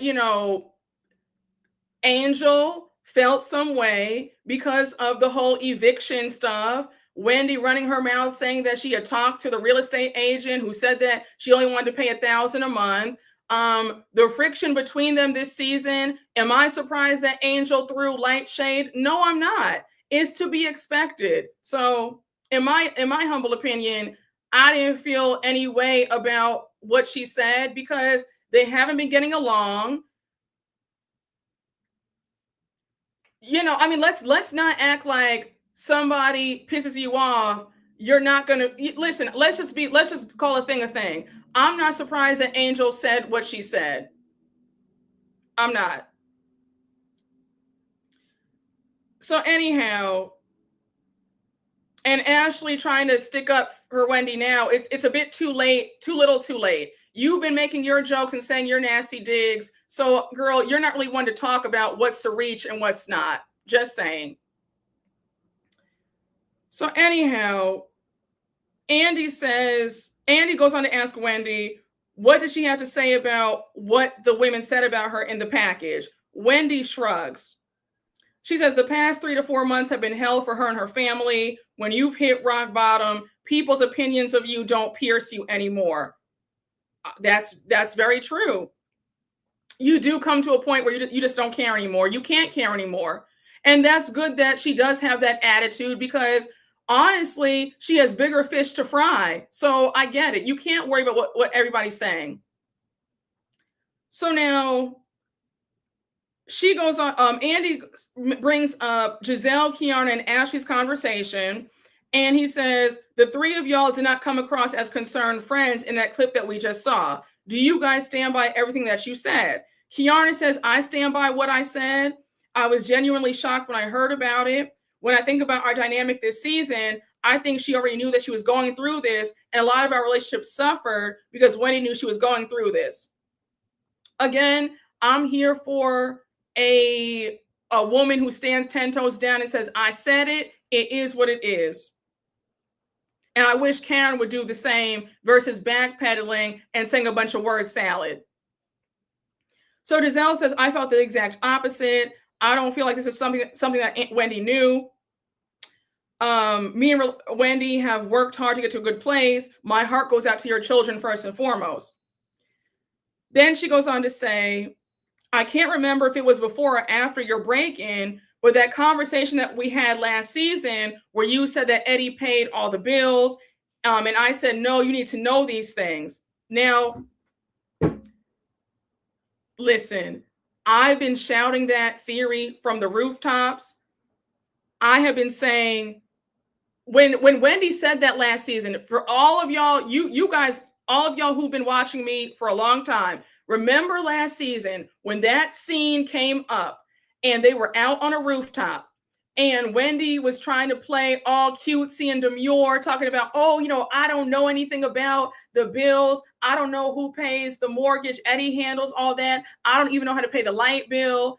I said, I don't believe that at all. They have always given me a dual income household. No shade. I never got the impression at all that Eddie was making that kind of money to pay all the bills. Okay. And respectfully, it gives me that she's become the breadwinner in recent years due to this show. Respectfully. So I wasn't believing any of that. I thought that was just something to say. When this whole thing broke, my mind went to, did she say that last season as a way to cover her tracks? Like, in case we get found out, I have it on camera that he takes care of the money, so that way this will all fall on him and not me. That's where my mind went to. So when Gizelle brought that up, I said, okay, so we're all kind of thinking the same thing, that scene last season was kind of suspicious. Again, we're like, we all see each other, right? Yes, 4 degrees, I don't know how to pay her the bills. It wasn't believable. Some things just aren't believable. She sounded silly saying it. Again, y'all, I just said a hot mess. Child, just yeah, the same thing like Erica Jane. Yes, I just wasn't believing that. But for Gizelle to bring that scene up again shows me that a lot of us are on the same wavelength, and that a lot of y'all housewives who I'm hard on do watch me. But I digress. I said, I said, because Gizelle, you know I've been saying that for a long time. But again, let's move on. So now, Gizelle says, look, when I heard this, I was extremely disappointed. Wendy's sitting there quiet. So Andy goes on to ask Wendy, what's her reaction to what they're saying? Wendy says, just for clarity, their home was broken into in 2024, right before they started filming season 9. Now, hold on. Wendy, I know that you were trying to tie this back into what Kiarna said. Personally, just me. Wendy, this is not coming from any malice. I'm serious.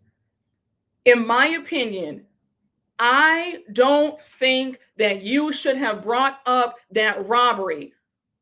Wendy, it's already public knowledge that there was no footage of the robbery. Your ADT alarms never went off. We talked about that in depth.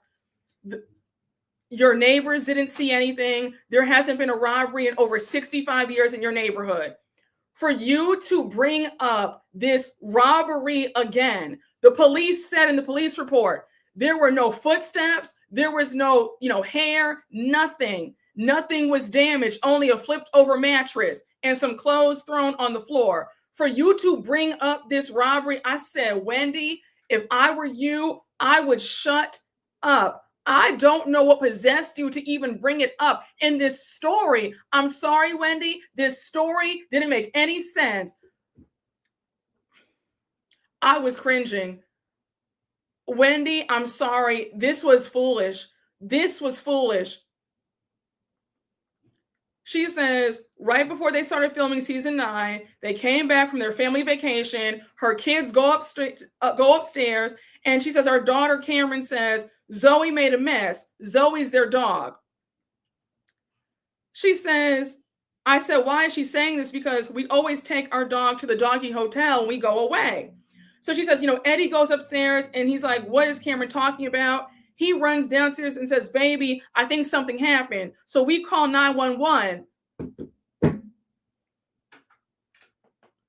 Wendy, I'm sorry. Not a window was broken. There was no dirt tracks, no footprints. Wendy, I don't know what possessed you. Why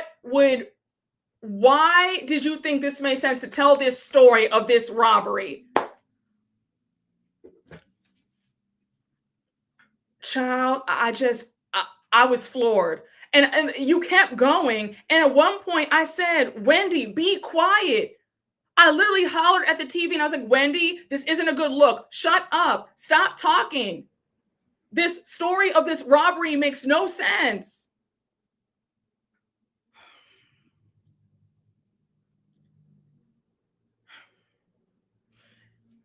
And it felt like you were really trying to sell it by mentioning how your kids noticed something and the dog. I was just like, oh my gosh, girl, this is going to make things worse.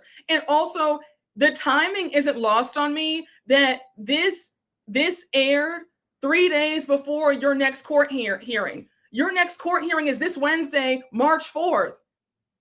And here you are telling the story of this robbery. I said, girl. So now she says, there's a reason I'm saying this because it relates to Kiana's statement. Because Andy was looking at her like, girl, why are you telling us this? The way Karen put her head back like, oh, Lord, this woman just won't shut up. So you said, wait, one of y'all said, I wonder. Yes, the story is too complex. The truth is always simple. I agree. So now she says, I'm saying this because it relates to Kay's statement. That was in 2024. Fast forward to October 9th, 2025, the day that they were arrested. She says, we got a knock on the door. I'm sleeping. And Eddie comes in and says, baby, the police are out here. So I sprint across my breezeway and run downstairs. Okay. You know how, like y'all just said in the comments, anytime somebody's giving you like really trivial details, generally they're lying. Why, for you to say, you know, I ran through my breezeway and I ran downstairs and then I went into the foyer and then I sat on the chair and then I spun around 3 times, like those extra details make things worse for you. It was weird. That little detail about I ran across my breezeway and then ran downstairs. It was, then I opened the door and then I put the key in the door, in the doorknob, and then I turned the key, I turned the doorknob and then I opened the door. It's just like, it was the way she was telling the story. I said, Wendy, yes, it was very much improv class. Yes, no, for real. It was giving improv class. It was.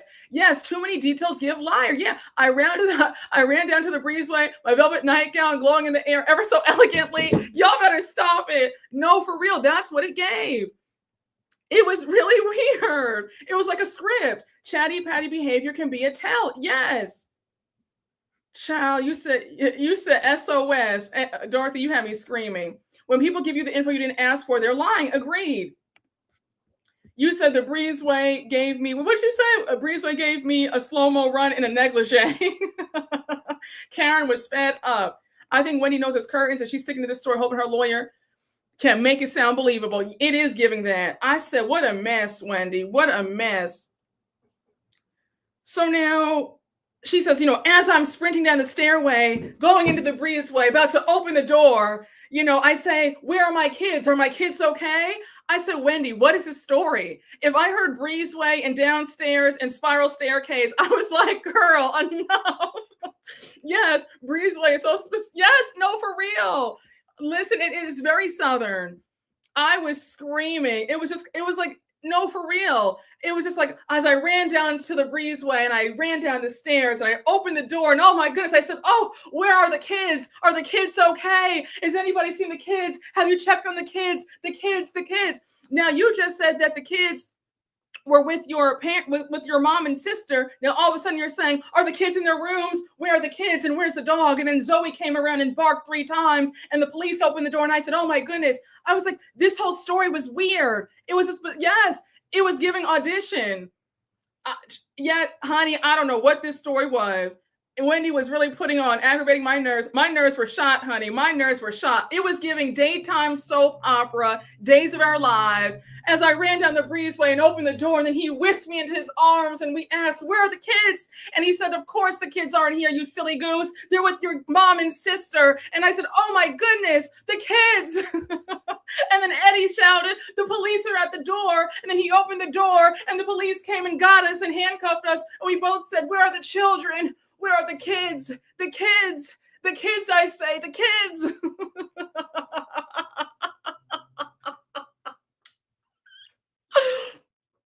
Literally. And then we looked towards the breezeway and we asked where are the kids, and the kids were in the breezeway and they were up by the window and the police were there. And then we said, where are the children? The children, I say, the children.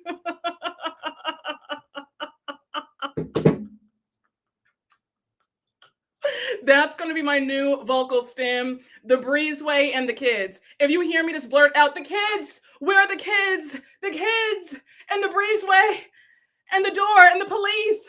If you hear me just break out and say the kids, just know that this is where that comes from. Okay? All right. Yes.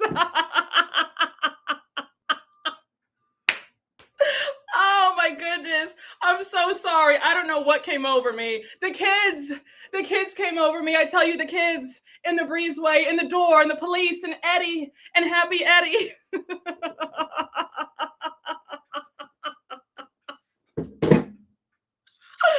Oh my goodness. Oh Lord Jesus. Okay, you know what? Let me stop it. I know Wendy's people are mad at me. Wendy's people, I know y'all are pissed off at me, honey. And I'm gonna keep saying the kids in the doorway, in the breezeway. Yes, honey, as the world turns. Honey, my Hallmark movie is coming out next month, okay? Yes, honey, I'm giving us Broadway, honey. I'm giving us Broadway, honey, okay? Oh my, honey, Wendy's people are fuming, honey. Oh my goodness. Tyler Perry, please put me in your next movie. I would love to be in a play. Give me something. I can give you drama. I will give you all of, I ran downstairs and I'll give you all of that. I can give you, that was my audition. Now, thank you all. That was my audition for Pam Oliver #5. I appreciate you. Thank you for your time. It was a pleasure. And scene. Yes, honey. Hashtag the kids. Hashtag the kids, honey. Hashtag the kids. Yes, honey. That was my audition for Pam Oliver #5. Okay.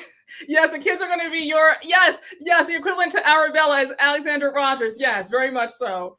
Okay. All right, y'all. Oh my gosh. Yes, trip over the dog and lose your wig. Exactly, honey. Yes, honey. Oh my, all my children's soap opera in the house. And the award goes to the Brooke Ashley. Woo! Thank you all so much for this award. First and foremost, I have to thank my Lord and Savior, Jesus Christ, for this award. I wouldn't be here without him. And second of all, I have to thank the kids. Thank you, kids. I really appreciate you. It's been an honor. And I have to thank the Academy. Thank you so much. Thank you. Oh my goodness. I just feel so honored. I mean, who knew? Who knew that I would be up here today? But thank you all so much. And God bless you, everyone. And again, thank you to the Academy and to the kids.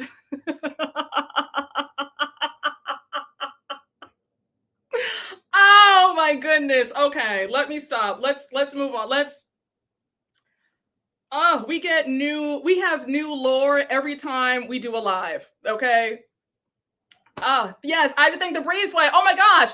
Thank you to the Breezeway. Thank you so much to the Breezeway. Without you, I wouldn't be here. Thank you so much for being a wonderful backdrop. Thank you so much. Thank you. Once again, thank you to the Academy for this award. I'm truly honored. I'm truly blessed. Thank you all. Have a wonderful night, everybody. Thank you. Thank you. Okay, y'all, oh my gosh, I am screaming. I am literally screaming right now. Like, no, you don't understand. Like, this is going to be my newest thing. The shouting out the kids, literally the kids. We love the Breezeway and the kids. Okay. Yes. Oh, not Meryl O'Thefto has me screaming. Listen, honey, Wendy, you sounded foolish talking about as you whisked yourself down the stairs and went through the Breezeway. You sounded foolish. This story was a fool, baby. It was very much Meryl O'Thefto. It was. Oh! Wendy's gonna be mad when she finds out it's you playing her in her Tubi movie. Good night, everybody. It's been fun. Y'all have me screaming. Y'all have me on the floor right now. Baby, stop it. Oh my gosh. Y'all have me in tears right now. Y'all have me in tears. Listen. We have a new star of the live. You are our newest star. Erica, Amanda, you are the newest star. You won the live. Can you imagine? Oh my gosh. Brooke, get your baddie chain. You said, don't do Tubi like that. I'm so glad we had this time together. Same here. Honey, can you imagine? Wendy was giving fairy tales. She was. Oh my goodness. Oh my gosh, y'all, please.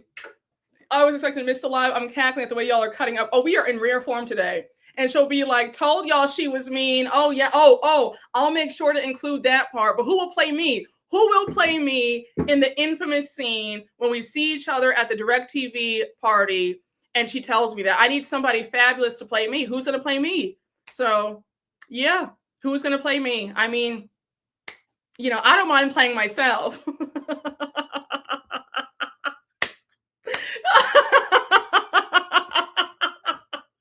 Oh, you said Candace. Oh my God. Oh, I would scream. Oh my gosh. I love that. Always Coco Jones. I love that. I am screaming. Oh my gosh. Literally a one-woman show, baby. Oh my gosh. When I tell you, I am screaming. Jameer will be security, honey. Jameer will be security, child. Oh my gosh. Oh my gosh. Y'all have me screaming so hard. You said, who said Dorothy? Oh my gosh. Oh my gosh. Y'all better stop it. Oh my, don't forget about the little people. I will never forget you. I will never forget you all, okay? Oh my gosh. All right, y'all, let's go. She sauntered down the stairs, child. You said you'll rent a neck and play Gizelle, the Cinderella story. The kids. No, wait. You said Pam Oliver live on Broadway. Y'all better stop it.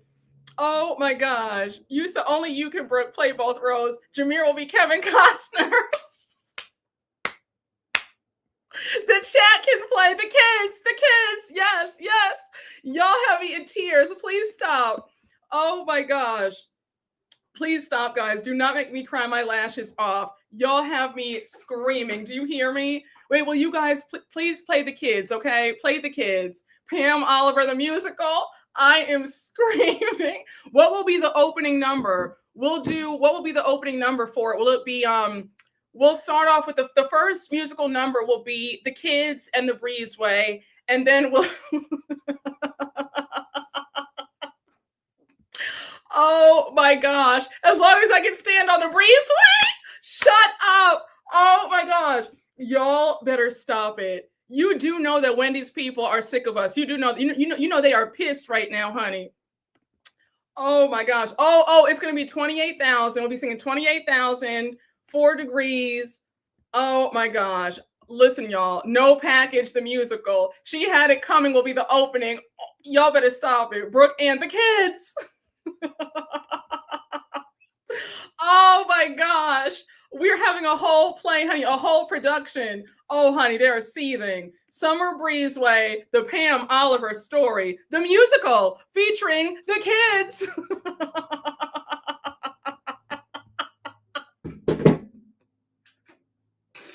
Oh my gosh. Okay, y'all.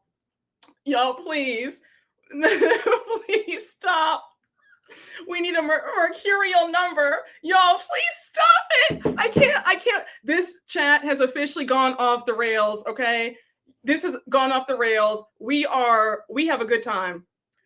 Oh, Brooke got to shift that wig for the first few seasons. Oh yeah, the wig needs to be down here. Oh my gosh. Don't Cry for Me in the Breezeway can be the closing scene. Your mind. I love that. Don't Cry for Me, Breezeway. Don't Cry for Me, Breezeway, Tina can be the closing scene. I am yelling so loud. Oh my gosh. You guys are, when I tell you, your minds are so sharp. No, can I tell you something? You guys literally have the sharpest minds when I tell you. The sharpest minds. Please, you know what? When I tell the true Breezeway story, starring the Brooke Ashley, featuring the kids. Oh my gosh. No, they're no good. They're no good. Do you see this? What is this chat? Everybody's mind is so sharp. When I tell you I have the wittiest chat, nobody's seeing y'all. I'm sorry, nobody's seeing y'all. Your minds, y'all have brilliant minds, honey. Y'all have brilliant minds. Oh my gosh. Everybody is so creative, honey. Oh my gosh. Please, y'all. You said I just tweeted you my musical's name. Okay. Sharp, unlike Wendy's, no shade. Oh my gosh. Oh my gosh. Oh my God. That could be one of them. One of the songs could be Hating on What? Hating on This? Yes. Not you said Iyanla can play. Now you know Osmond. Osmond, now you know you ain't right. You have me shouting. Osmond said Iyanla child. Starting to write lyrics now. Oh my gosh. Oh my look at the CEO, the Dr. Wendy story. Oh my gosh. You guys better stop it. No, it's no. Osmond is nuts. Do you see who Osmond said? Osmond has me shouting. Now, Osmond, you know you ain't right. Oh my gosh. Oh my gosh. Oh my gosh, y'all. Please, y'all. Rein it in, y'all. Rein it in. Oh my gosh, y'all. I'm going with the breezeway. Fabulous. Come on. Come on, y'all. Y'all better stop it. Clarissa Shields can play Kiarna. Oh no. Osmond has me screaming. Somebody needs to play Mia's purse. Jesus. Honey, when I tell you I want to be a dancing credit card, half eaten Popeye song. Oh, no.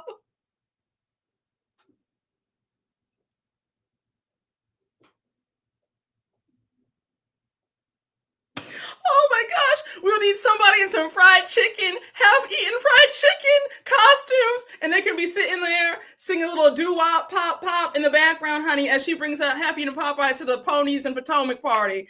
Oh my gosh. Listen, y'all, enough, y'all. My stomach is hurting. So, like, please, y'all, please. My stomach is literally hurting. I'm trying to hold in all this laughter. Please stop. Oh my goodness. Who's gonna be the potato salad? Enough, y'all. Enough. Oh my gosh. Y'all have me in tears.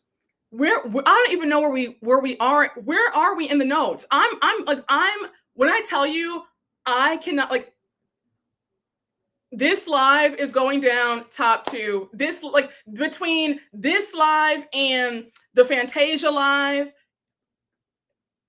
y'all are showing out. I mean, honey, this is chef's kiss. Chef's kiss. Y'all have me screaming. You said we're at rehearsal. Child. All right, y'all. Let's get back to the recap. Oh my gosh. All right, y'all. So she says, as I'm sprinting downstairs across the breezeway, she yells out, "Are my kids okay?" The police officer says, "Your kids are fine." The officer says, "I don't know if you remember me, but I'm the police officer that came to your home when your home was burglarized." I said, "Oh, so you found the burglars?" And he says, "No, there was no burglary." To Kay's point, from the moment that thing happened to the moment that thing happened to October 9th, we knew nothing. Wendy, if that wasn't the most long-winded and dumbest answers I've ever heard in response to what Kay said, you could have sat there and said nothing. Over the breezeway and around the bend, around the mulberry bush to mother's house we go. And that story made no sense. All you had to say was, "Kiarna, that's your opinion. Girl, next question, Andy." This whole thing about bringing the robbery back up with additional details that made no sense. This was foolish. What are you talking about? Oh no, just stop it. Stop it. Y'all better stop it. Stop. This comment, you said, "Girl, please, y'all know y'all committed fraud in the breezeway." Shut up. Stop. Listen, my stomach, please, I can't take any more. Stop. Please stop. Stop. Oh my goodness. Oh my gosh. Oh Lord, y'all better stop it. So now Andy goes on to ask Karen, as someone who went through their own issues with the law, did you reach out to Wendy when you heard about her arrest? Karen says, "First of all, I want to say this. I wish your children the absolute best. My heart goes out to them." Your first hearing, I was praying that, whatever's going on is dropped so you can go home to your children. I just told you to shut the F up. I took it out of context because I didn't want you to do what you just did. I wouldn't have answered anything on this stage today. You're talking too much, Wendy. I'm begging you to stop talking. I don't want you to go to jail. This is not helping you. Take it from the Karen that you used to like. That when you talk, they're watching. They hear you. I would have said respectfully, Andy, I cannot answer those questions right now. Whatever you want to say about Karen, because there's a lot that can be said. Whatever you want to say, Karen told no lies. Because Wendy, I don't know what the F you was going through your head for you to sit there and bring up that robbery. That was foolish. Again, you don't have to like Karen, but Karen told no lies. I wouldn't have said a word. The fact that, let's get into this timing. It's not lost on me that, remember how I told you guys that this season was supposed to be an 18-episode season? It's not lost on me that all of a sudden the season gets chopped down to 16 episodes. We ended in Colorado at a gas station, and then the timing very conveniently lines up 3 days before your next court hearing, which is this coming Wednesday, March 4th. It's not lost on me. It's giving that they wanted to see what she said at this here reunion right before this court hearing. That's what it's too much of a coincidence to me for all of a sudden it's chopped down from 18 to 16 episodes and it lines up with your next court hearing in less than 72 hours. That was dumb. That the finale was supposed to be with them back in Potomac. Karen told you right. I wouldn't have said anything. This was foolish, Wendy. This was foolish. So Wendy interjects and she says, no, she tries to interject and Karen's like, no, Wendy, let me finish. All this talking and posing. I got it that she was referring to Wendy being on Instagram, still posting like everything is okay. She says, I wish you and Eddie the absolute best. So Wendy says, thank you, Karen. I received that. So Wendy says, I just want to say, prior to me coming here, my legal counsel was informed that I would be here. They're very much aware of the line of questioning. And what I divulge right now is already public record. Time out. The robbery is public record, right? But the robbery that's on public record in the legal documents says that there was no robbery and that nobody broke into that house. ADT wasn't called. ADT did not go off. Nothing happened. A window wasn't broken, no footprints, no nothing, right? You telling us this extra stuff about your daughter saw this and then Eddie ran up the stairs and said, oh no, babe, something happened. And that was, we didn't know about any of that. Wendy, I think that you have a hard time hearing the truth. Like a lot of these other women, that's not just a you thing. I think a lot of y'all on these shows have a hard time dealing in reality. And Karen might be delusional and whatever else, but Karen told you right. Shut your damn mouth. The same way the judge in her case read her for filth, and they use all the footage against her, and the judge calls her out for being arrogant and all that stuff. They're watching and listening to what you're saying as well. Karen told you right. I would have said nothing. And the gag is, Auntie didn't even ask you about the robbery. You volunteered this information on your own for no reason. You don't think. And this whole situation shows that you don't think. Baby, nobody could have gotten that story out of me, period. Child, yes, everything is used against you. Exactly. That's guilt. 4 degrees, but fails to have common sense. I agree. That prosecutor was tuned in last night, taking more notes than Brooke. No, I'm serious. And yes, all that for Kay, I agree. This explanation for what? All because Kiana said, well, I think that, you knew prior. You said all that for that? brought up that robbery for nothing, honey. Wendy's full of pride, and that's going to be her downfall. A mess. Honey, you said this was what I mean when I say you don't think. Exactly. Child, just a mess. So now she says that, her legal team already knows that what's been divulged is already public record. Again, Wendy, you should not have said anything.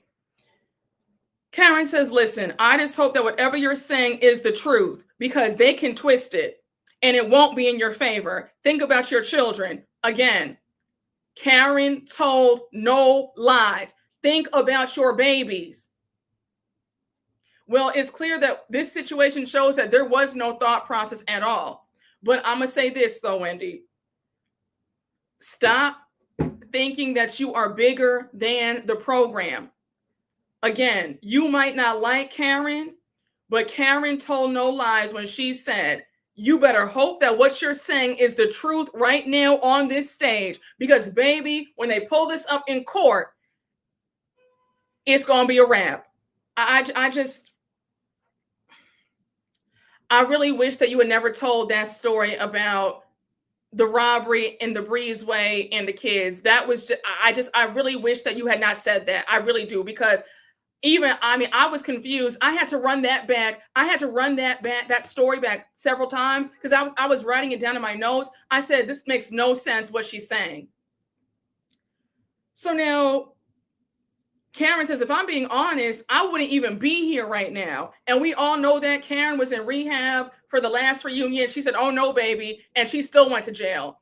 Karen, the only thing though between you and Wendy is the fact that you do, from what it appears that your money is fine, right? In Wendy's case, I'm gonna say this. I'm not gonna knock Wendy for coming, because Wendy needed that check. That reunion check, that is your bonus check. They need all the money that they can get, right? So I'm not going to knock Wendy, because she needed that check. That's a good 6-figure check.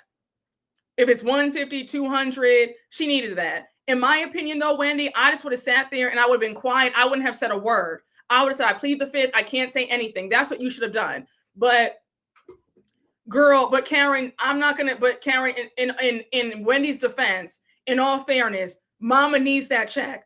Yes, to pay her lawyer fees. Exactly.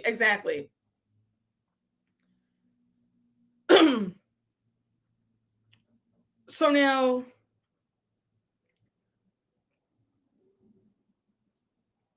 sorry, I lost my thought. I lost where I was. Give me 2 seconds.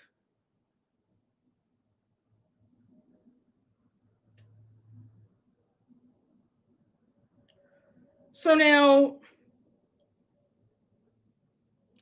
Wendy says, Karen, I hear what you're saying and I receive it, but everything is public record. I know when to put a kibosh on it. So now Andy starts questioning Wendy, and he says, Wendy, you, your sister, and your mom ended on a really rough note. How have they reacted to this news? Wendy says, there's a silver lining in every cloud. The way they rallied against me, my mom and sister were the first people there. So that's good to hear, right? She even says that Eddie's family has rallied around. They've all come together in a way that they had not before. I'm happy to hear that the families they're good. But it's very sad that it took this for them to be close. So now Andy says there are a few narratives from people who watch the show. One is that you took care of your mom financially. Another is that you and Eddie had the home renovations. People also felt like you were trying to keep up with the Joneses, dressing for the show, putting on an image, trying to be fly for the show. How do you respond to that? Wendy says, I don't respond. People can have their narrative. That's on them.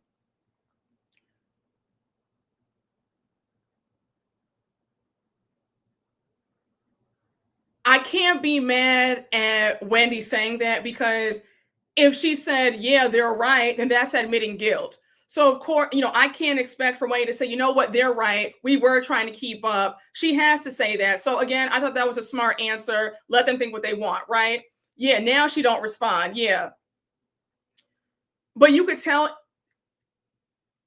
reading her body language, you could tell that Andy asking her these questions, even though she knew it was going to come, you could tell it was painful. And I felt like I noticed a bit of like a flash of not anger, but there was like a flash of sort of annoyance that he was pressing her about the viewers thinking that she was trying to keep up with the Joneses. Like, did anybody else feel that way? She just felt annoyed.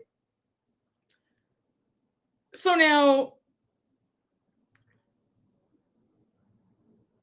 she says, no, Andy goes on to ask, it was reported that she had 67 credit cards under multiple aliases, Pam Oliver and Eddie Hennessy. Wendy says that their legal team responded to that in court. Those aliases were only used for packages and deliveries. No aliases were used for any financial institution, and that narrative was corrected. I said, okay, well, that's good that, hopefully, girl, it all shakes out well for you. Oh, we have Kempire in the chat. Hey, Kempire. Hey, friend. Hey, Kempire. Okay, hat, loving the look. Thank you so much, Kempire. Don't forget to like and subscribe, everybody. Thank you so much, Kempire. Kempire, when I tell you the way we are cutting up in this chat, do you hear me? We are cutting up. When Wendy talked about she ran through the breezeway and ran down the stairs, we cut up so bad, okay? Listen, honey, we need to act right, honey. We need to straighten our backs up, honey, and sit straight. We have an icon in the building. Kempire is very classy, honey. We sit up here cutting up in rare form. Yes, I don't know. Kempire knows that we really cut up. So now we have, where are we? Oh, Andy says prosecutors also claim that you have very little money and are in substantial debt. How do you respond to that? Now, I'm not going to hold you. We about to cut up right here too. The way I'm not trying to hold you. I'm not even going to hold you. The scream that escaped from my mouth. Wendy was visibly annoyed by being pressed about the finances. When she said, I respect the legal system, if that's their opinion, then that's their opinion, I must have yelled. Wendy said, baby, I don't subscribe to that broke stuff. Like, broke is subjective. Okay, call it what you want. We might only have negative $1.34 in our accounts, but we are rich in our minds, honey. We are rich in love and family and faith, honey. I don't subscribe to that broke SHIT. The way I yelled so loud. Now, if you follow me on Twitter, you know I put that clip up of Aretha Franklin where she does that interview where she says, money problems, I have no money problems. That's Toni Braxton. That's not me. That's exactly what Wendy gave. Wendy gave very much delusions. She said, baby, that's Toni Braxton. That's not me. She said, baby, we might be in credit card debt up our ass. We might have the house almost foreclosed on, but we are still rich here. We are rich, honey. We are rich. The way Mama said, baby, that's broke is subjective, honey. One man might say I'm broke, but we are rich up in here. I could not stop laughing. I said, Wendy is something else. You said it's not. Listen, honey, Mama said that's their opinion. She said 28 on the wrist, honey. 28,000 on the wrist, honey. She said upper poor, maybe never, but never broke, honey. She said, not me, girl. She said, next caller, boo. Okay. She said 225 on her ears, 28,000 on the wrist, baby. She said, baby, listen, she said, rich in spirit, poor in finances. She said, Wendy gave her best, Richard Nixon, I am not a crook, child. In the words of Nene, I'm rich, bitch. Okay. Wendy said, I got my 95,000. She said, we're rich. And she said, whatever that means. She did. Oh, no. She said, broke is in the breezeway. Y'all are about to wear that breezeway out. Oh, my gosh. Baby, y'all said broke is in the breezeway. Oh, no. Y'all better stop it. Oh, my gosh. Y'all better stop. Y'all better stop. Y'all have me screaming, please. But Wendy said, baby, I don't subscribe to that notion. I am very wealthy still. Wendy said, go on to the next thing, Claudia. She sure did. She said, our kids are rich too, honey. She said, you better zip it down and check the label, honey. They make it when you got the coins. Oh my gosh. She said, move it along, Claudia, honey. Wendy said, broke where? She said, even Zoe got her 95,000. You said, rich in spirit, broke in the breezeway. Not broke in the breezeway, honey. Oh my gosh. Y'all better stop it. When I tell you we are cutting up so badly. Oh my gosh. Oh my God. Wendy was giving Sheree Whitfield when she said, budget, what's that? And the house was foreclosed on and the Aston Martin was repossessed. But Sheree was still talking about budget, what's that? Oh my gosh. Oh, Wendy played. Wendy, you played, but you gave us some really great material. So I thank you for that. But Wendy, when I tell you, honey, Wendy played badly. Newly remodeled breezeway, honey, in the breezeway. Oh my gosh. Oh my gosh, please. So anyhow, we have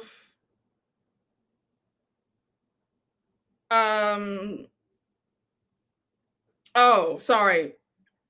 You see how we get carried away? I always lose my spot in my notes.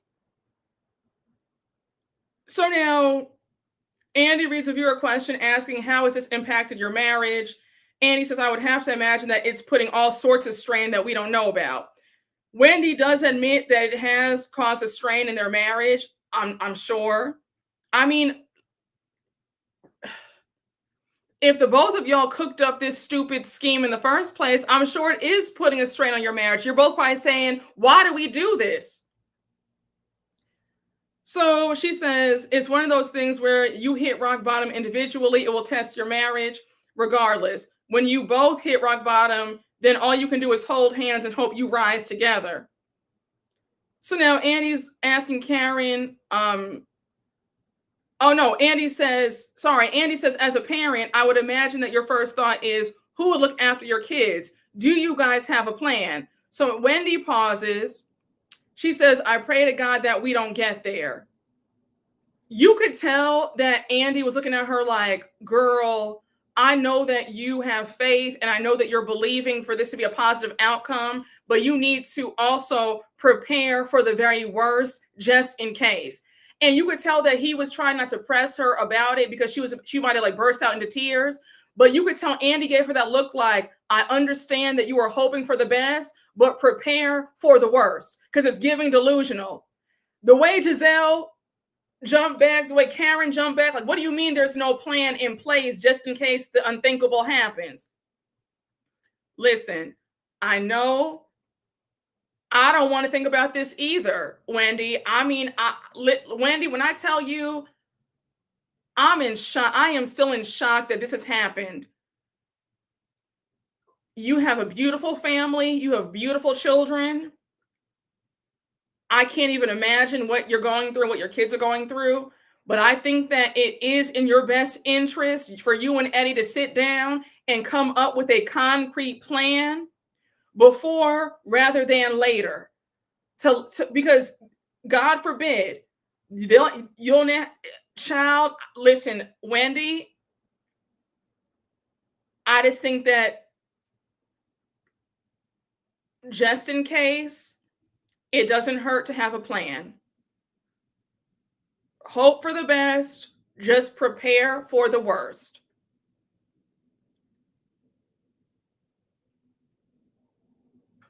Child.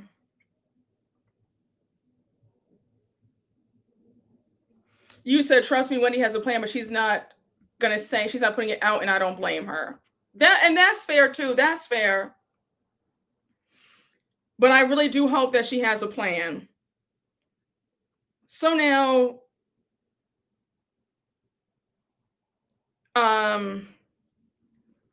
Andy says, listen, Gizelle said it on the tape. All of us care about you. We're all worried because honestly, Wendy, the case that they're presenting, it doesn't look good. What do you want to say to us or me about that? So Wendy says quietly, let's see how it plays out. We've been to court. Some of what has been presented has been corrected. I'm not here to please the media. Let this play out in the legal system.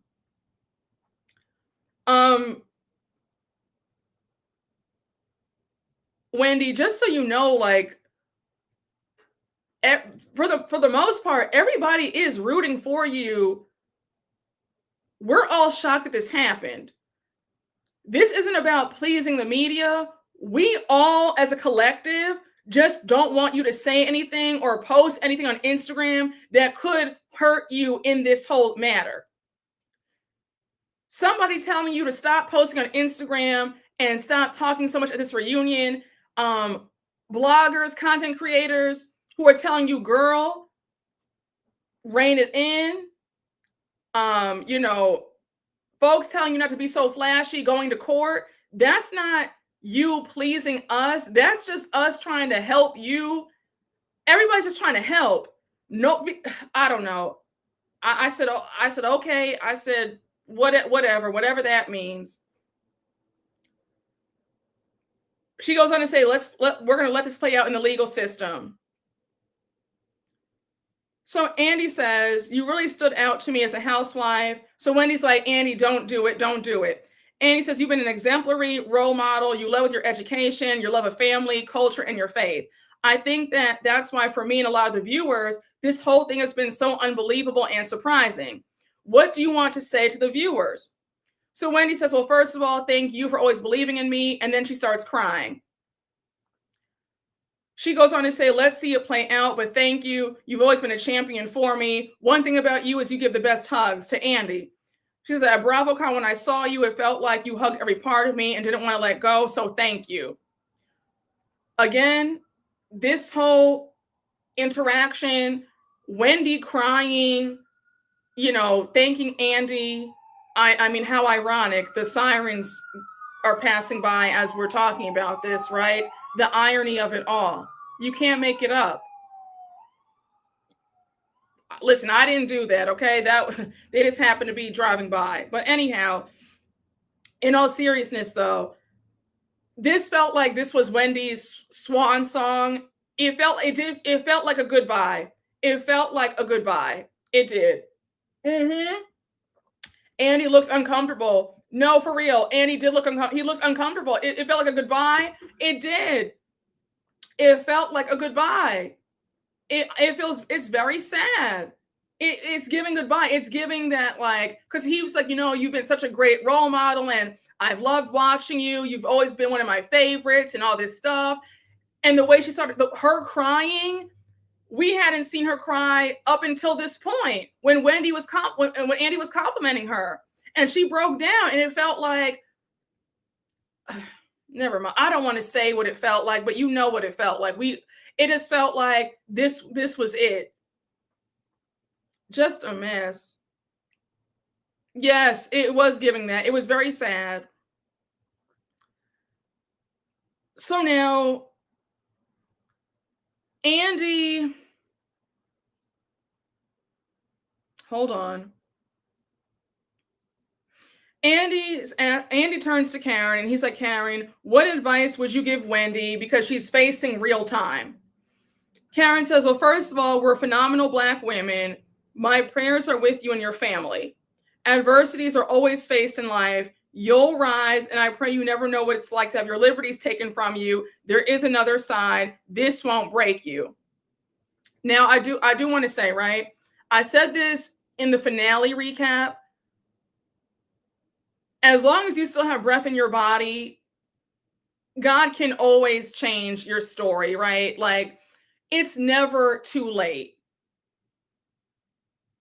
If Wendy and Eddie do get jail time, let's say they come out in a few years on good behavior, there will still be a market for Wendy to make money because people will want to know, why did you guys do this? Wendy, if the unthinkable happens, it's not too late for you. You might not be able to be a professor again, but you'll have to. I'm going to speak plainly. Your only options are going to be tell-all book, interviews, and maybe doing conferences around the country where you're advising people not to do such foolish decisions. On top of that, you'll have to just be doing reality TV for the rest of your lives. Like, that's just going to be it. Like, those are your options, but they're not bad options. You'll still be able to make money, right? But, you know, as long as you are open and honest and you come out a different person where you're willing to share and be honest about why you did that, you will be able to make money, and the public will forgive you. People love a redemption story. So your story's not over. Like, there is always hope, right? As long as you're breathing, you still have another day to turn it around. But if you come out tight-lipped, not admitting anything, still in delusions, then it's not going to be good for you. But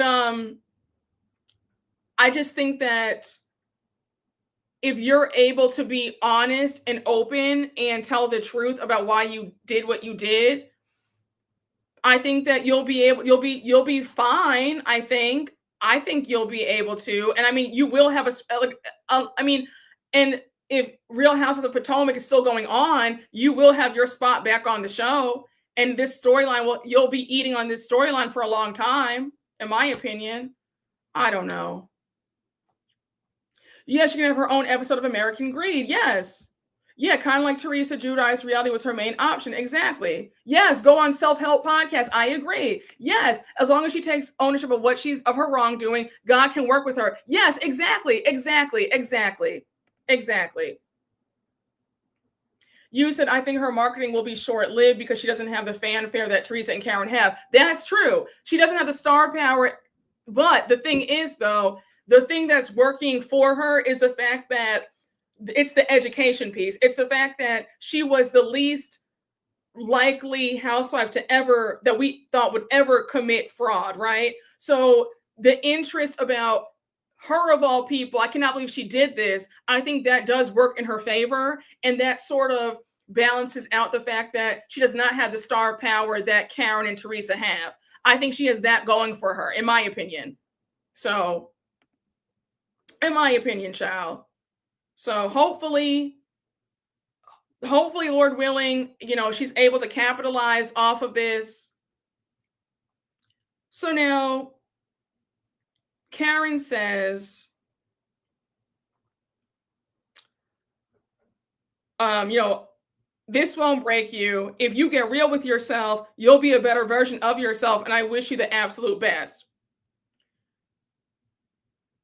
That was Karen's way of saying, let's stop this facade, cut the SHIT, come back down to earth, stop being so arrogant, knock it off. You see what happened to me. Like, I got that impression that Karen was low-key saying, reading between the lines, it was, be real with yourself, girl, cut the act, cut the delusions, stop, come back down to earth, knock it off. It's not going to serve you.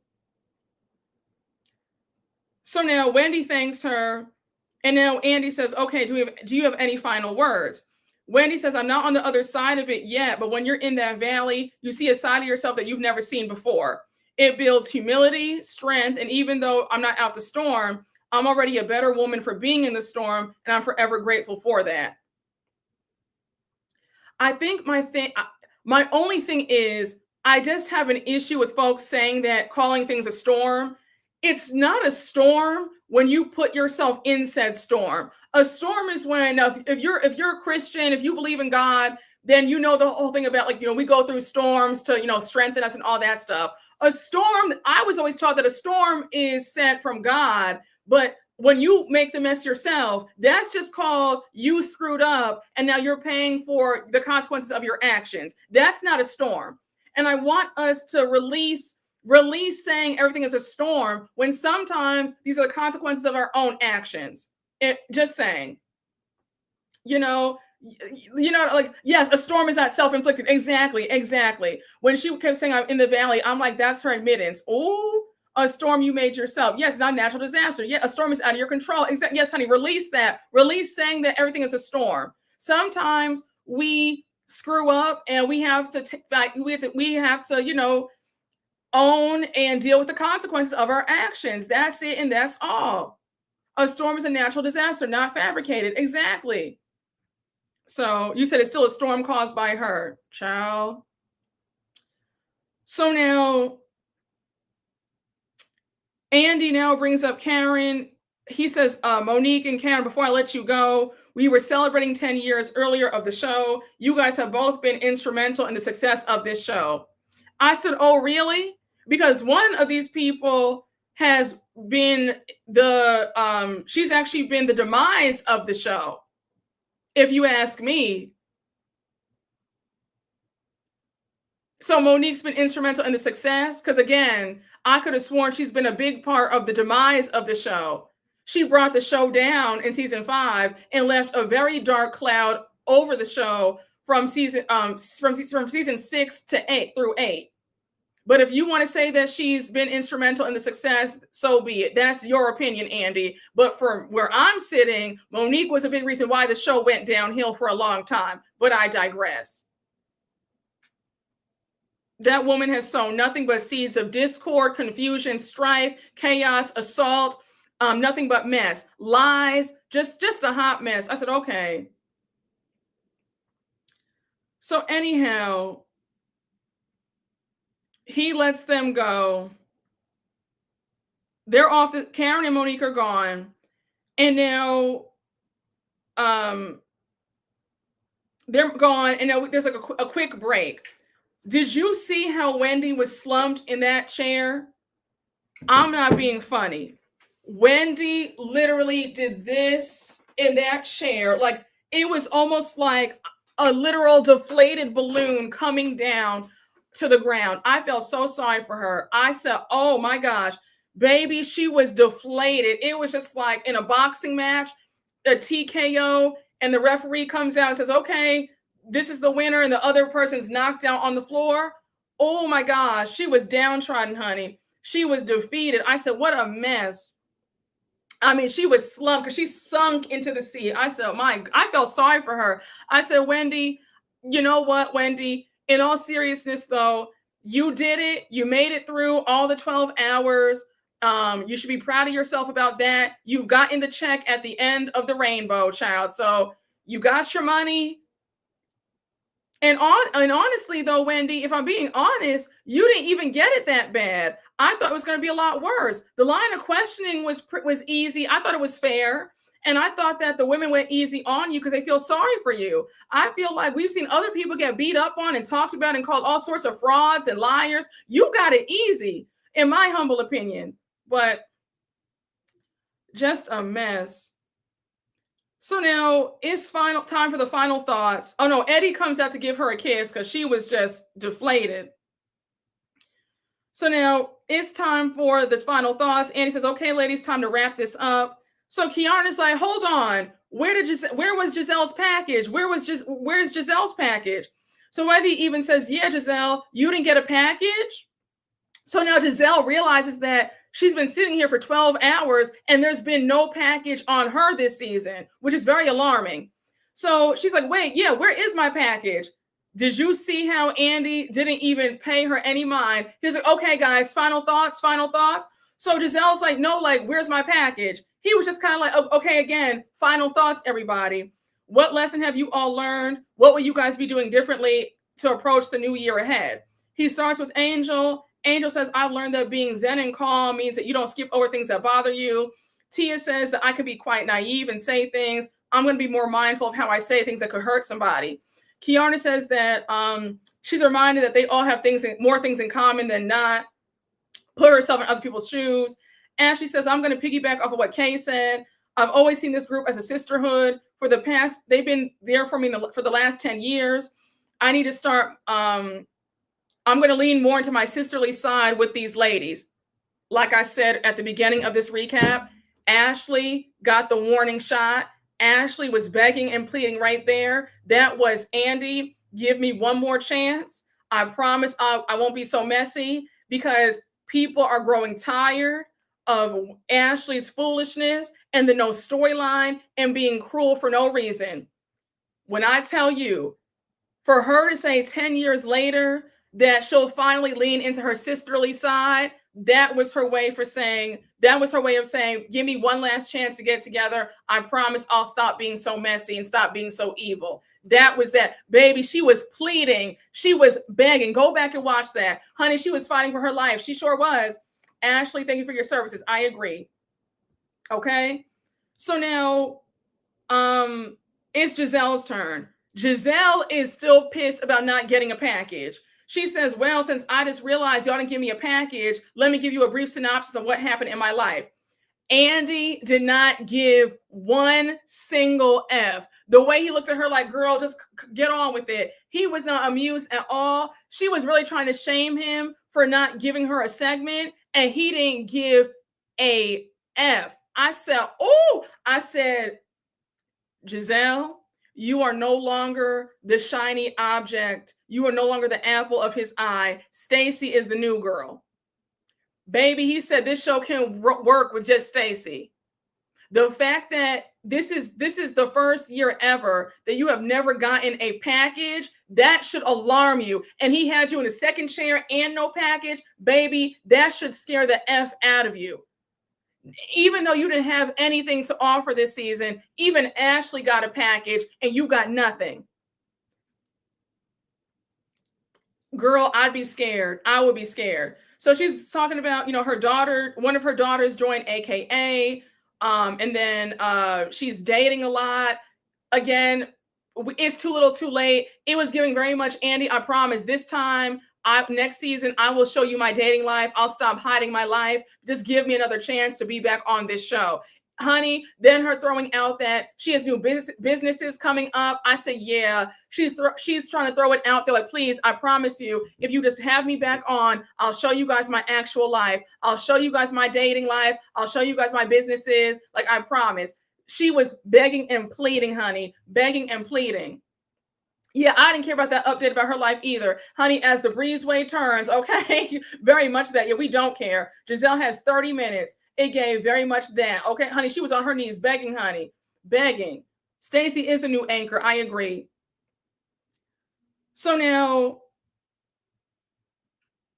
Stacey says that, so now Gizelle says, a lot of times I don't like to embrace new things or differences, but I'll do better at embracing the different dynamics that this group brings. Catch that. I will do better at embracing the different things and dynamics that this group brings. That was her way of saying, I'm going to stop picking on Stacey and I'm going to get on board because I don't want to lose my job. That was her official way of saying, I'm going to stop this mean girl behavior, stop picking on people because it's not landing with the audience. Andy's annoyed by it, and Stacey is his new favorite. That was her way of saying, Andy, I'm sorry. Give me one more chance to get it right. Girl, I saw right through it, honey. Because we know that she can't stand Stacey. She can't stand new dynamics in this group. And the way Andy skipped over her, did not give her a package, that was, I promise, Andy, I'm going to kiss the ring. I'm going to get on board and I'm going to stop my foolishness. Give me my check for next season. Listen, honey. Listen. You said Gizelle's fake boyfriend headed down to the breezeway. Yes, this is Andy and production's fault for letting this go on for a decade. I agree. Yes, they do need to bring back Candace. Yes, honey, even Kay got a package. So now we get to Stacey. Stacey says, I don't want to change anything about myself, but I do want to be more direct so that way there aren't any more misunderstandings. Now we get to Wendy. Wendy says, this new chapter of my life, she wants to lead with kindness because we're all going through something. I hate when folks say we're all going through something because no, we're not. And baby, this is not anything that was sprung on you. Y'all did this. Like, I'm confused. People make a mess and then want to say, oh, this is a storm I'm going through. No, you caused this. And no, we're not all going through something.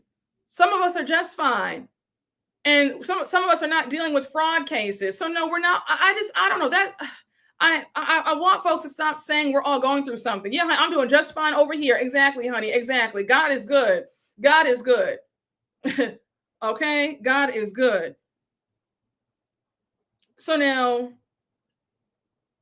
she goes on to say that the women have been, she says, the women have been very kind to her. She thought they would actually be tougher on her. Monique's been a champion for her and her children, and they've hung out off camera. I said, Monique just wants to hang out with somebody to get back on the show full time. That's it, and that's all. So now she says, what's reflective of what this group means at their core, when you need them, they're always there for you. That includes you, oh, bunion feet, Ashley. So Ashley says, Wendy, I do love you, and I hope you know that. I want the best for you. Yes, I was petty, but that's not where my heart lies, and I mean that. So Wendy says, thank you. So now I said, Ashley has a strange way of showing people that she loves them. Ashley will say the most just vile things out of her mouth and then turn around and say that she loves you. I said, okay, girl, I guess. So now Andy says, well, thank you guys for some great answers. We're for 10 years, we're doing a champagne toast. So now they toast. Stacey said, let's toast each other. Ashley says, for the good, the bad, the happy, and the sad, cheers. And now they take a selfie with Andy, and that is the season. We are done. We are done, honey. We're done, y'all. You said the bunion joke didn't land. Okay, Hey, Chanel Louise, thank you for the super chat. Monique just made a statement on Threads. A lot of time has passed since filming the reunion. After getting more info, I don't believe Stacey had anything to do with the BS. She's going to go live. Oh, now she goes live. I don't know. I don't want to hear what Monique has to say. You know, Monique was on the hate Stacey bandwagon for a while now. I'm over it. You know what? I need her to make a statement saying that she was wrong for what she did to Candace.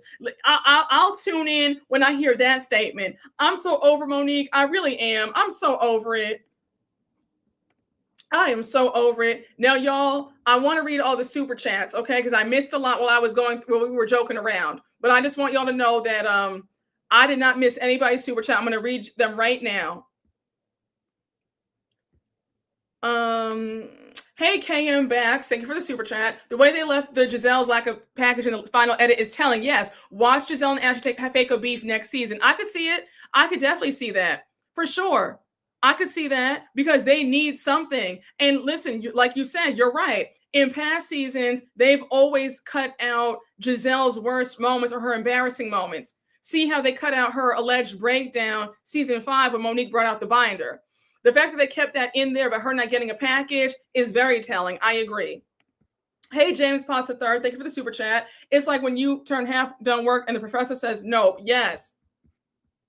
Hey, Milk Dud, thank you for the super chat. Oh wait, I read yours. I read James Potts and Milk Dud. I did read yours earlier in the live. Hey, Connor, thank you for the super chat. Saying Stacey can't be trusted around children. We didn't address that either. It's when I tell you they dropped the ball on addressing the issues that we wanted to hear. Multiple people sent that question in for Andy, and the fact that Andy did not read that is a slap in the face. That should have been addressed. Hey, Donna Ferg, thank you for the super chat. She may have been rough on Wendy, but it was needed. I agree. Hey, Connor, thank you for the super chat. The words Karen had for Wendy, I'm just saying, to bring her mom into it. I know that was nasty. That was actually deserving of a chin check. And we're supposed to believe Karen is healed and changed. Sure. Yeah, no, when it comes to Karen, that was nasty. And Wendy should have told her off for that. But when it comes to telling her to be quiet about, I don't want you to land in jail, don't talk so much, she was right about that. But talking about her mom and the shut the F up moment, that was low. Even for Karen. Hey, Tynia, thank you for the super chat. Hey, Brooke, this reunion was definitely a snooze fest. It went through the live. Could you possibly tell us your Mount Rushmore friend of? To me, Marlo is front and center and is the Nene of part-timers. When it comes to friend, I guess Marlo was great as a friend of. You might have to come back to me, Tynia. I'm sorry. I can't think of. I'm trying to think when it comes to friends. Mount Rushmore friends of.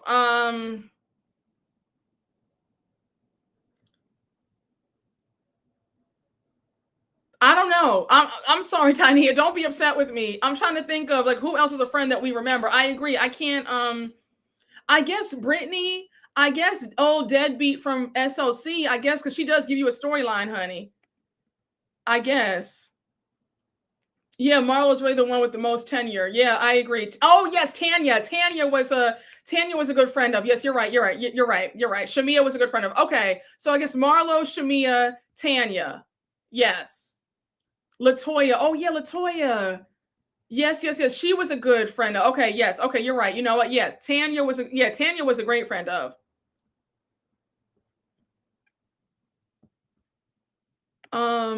Okay.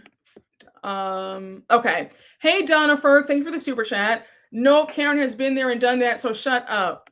Hey, Nikki P. Nicole, thank you for the super chat. All Wendy had to mention was Thomas Jefferson's concubine. I'm just saying, who's afraid of Karen? I agree. Hey, Dr. Sarah, thank you for the super chat. Karen, say the word again, brings back the narrative.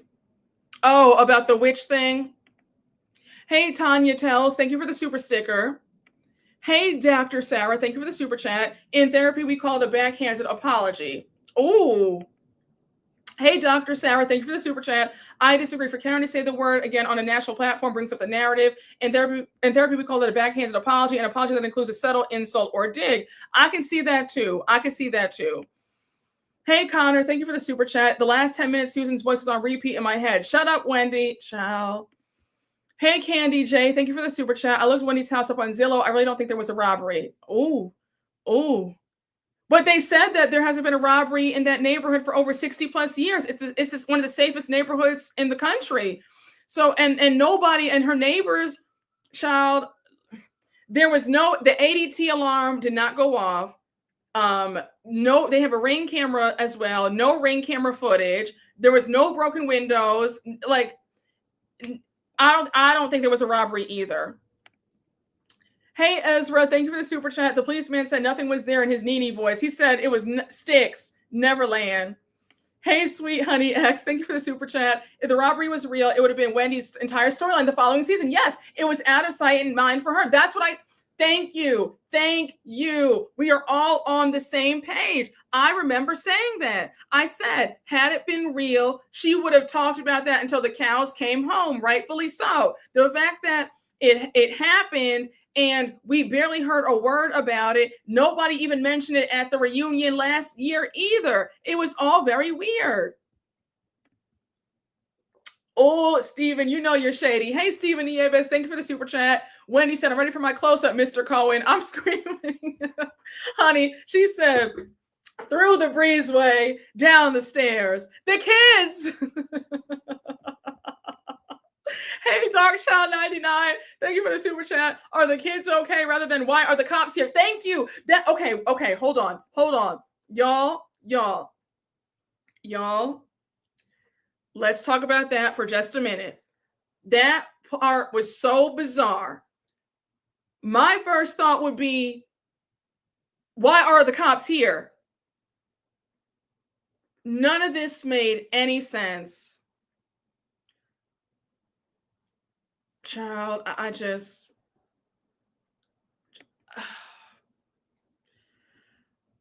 Oh, my Lord. Lord have mercy, Jesus. Sean Unfiltered, you have me screaming, okay?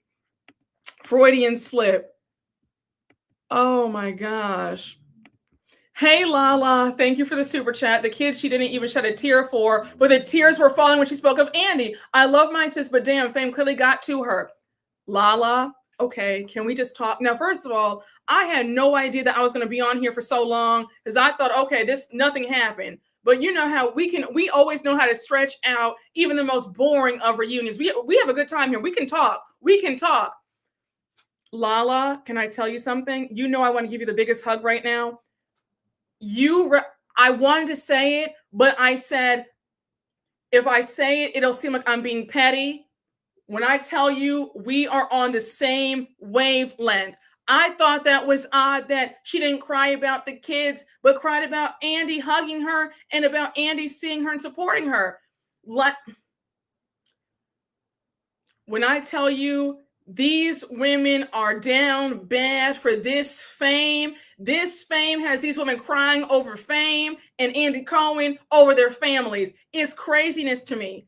In my opinion, I would have been sobbing, talking about the kids and the Eddie and the marriage being all torn up, but she's crying about Andy Cohen. I said, Lala, can I give you the biggest hug, Lala? When I tell you, When I tell you, listen, no, we are on, honey, we're on the same page. No, I didn't want to be callous either, but I'm glad that somebody said it. Thank you for saying it, because I was good. Because you saw how I paused when I got to that part. I said, she started crying, and I looked in the camera and I looked at you guys like, and I didn't want to be accused of being petty, but I didn't say anything. But thank you for saying that. I thought it was very sad that she's crying over Andy Cohen, but not crying over her family. I said, girl, Lala, you better tell the truth.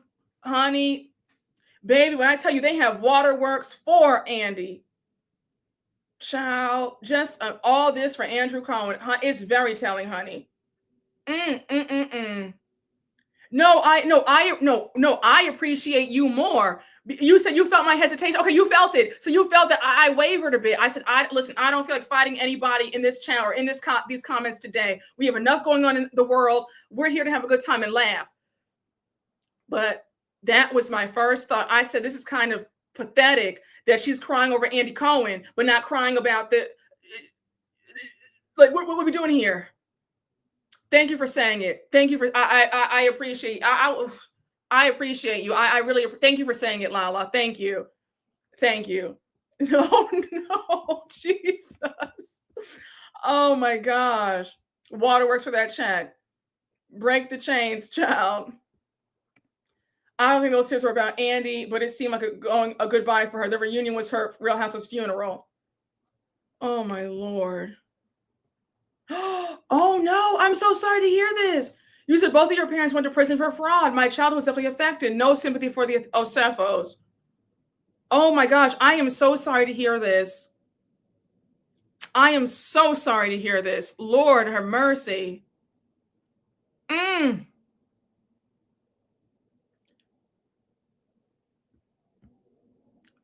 Thank you for sharing.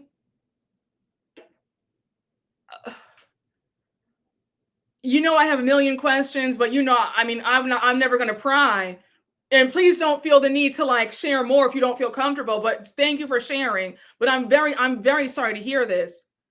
Oh, it happened in the 90s for Medicaid fraud. Oh my gosh. Oh my gosh. That is horrible. I'm so sorry to hear that. May I say, I hope you're doing well. I hope you're doing well. Now I don't even have any words to say. Listen,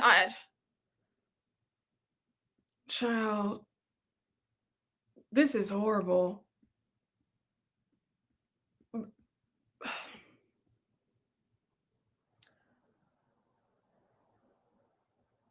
Child, I think, and that's my issue with Wendy and Eddie.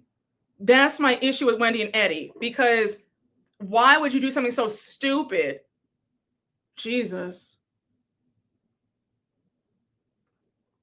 You said parents are very selfish. I'm an adult now. We live and learn.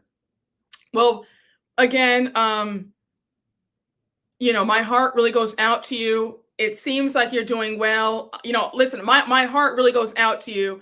And thank you for sharing that. I appreciate you for sharing that. And I'm very sorry to hear that. And also, and Wendy, if your people are watching, which I know that you guys all are probably watching this, I hope that you see the real life effects of poor choices, how they affect your children. Just terrible. Yeah, selfish parents ruin lives. I agree. You don't consider the impact on your kids. The children always pay the price. Yeah, they don't deserve this.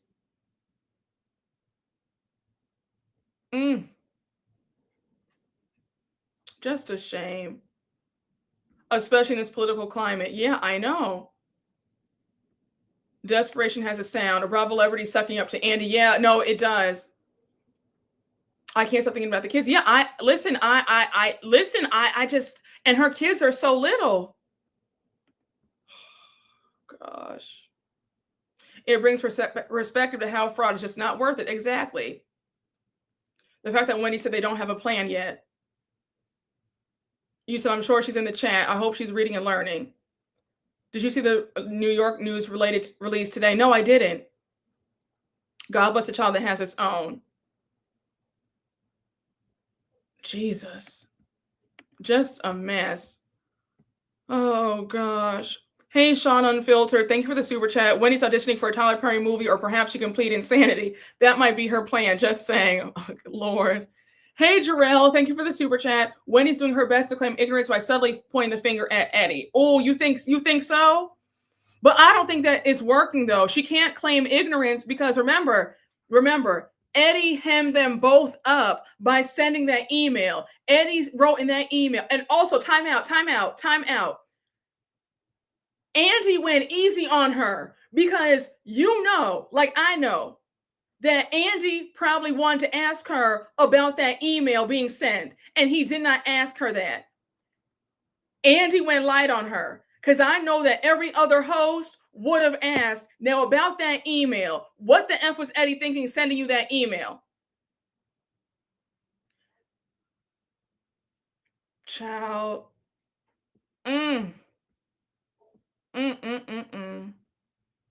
He probably wanted to ask Eddie too. Child, just a mess.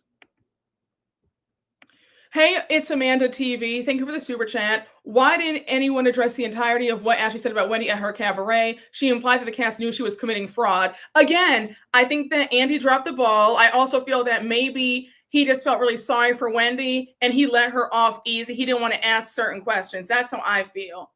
Hey, the life of Samad. Thank you for the super chat. You got to make the tags on the clothes. Hey, Miss J9891. Thank you for the super chat. The Nutty Professor and the kids. Oh, no. Hey, Serendipity142. Thank you for the super chat. Oh, sorry. I thought my Siri went off for a minute. Karen, in my opinion, is not a good friend. When she had her illegal issues, Wendy was always there for her. Now that it's the other way around, she's acting cold. Yeah, I agree. But she did give her some solid advice in these last 10 minutes saying, Wendy, shut your mouth. Okay? Once everything happens, then he can go harder. Also, because he knows that we know Ashley's a liar, he probably didn't bother. Oh, yes, that's true. And he probably had to have a sit down with Bravo's lawyers and was probably prepped on questions for Wendy. I agree. That's very true. Hey, Shame Inc. Thank you for the super chat. Anything you say can and will be used against you in a court of law. This isn't fiction. No, you're right. You're right. And if I were her, I wouldn't have told that stupid robbery story about running through the breezeway down to the stairs and the police opened the door and the kids, where are the kids? I wouldn't have given any story. It was all so foolish on her end. Hey, Sid S. Thank you for the super chat. Adding Don't Cry For Me Breezeway Tina to my Apple Music as soon as it's released. I am yelling. Hey, Bio Miss Flores, thank you for the super chat. Saddest thing is that Pam can't cop a plea deal since a fraud charge will ruin her life. Gonna fight it to the last breath. So here's my question for all of y'all. Personally,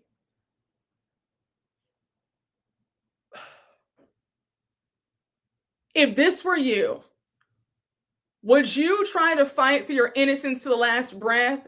Or would you just take a plea deal?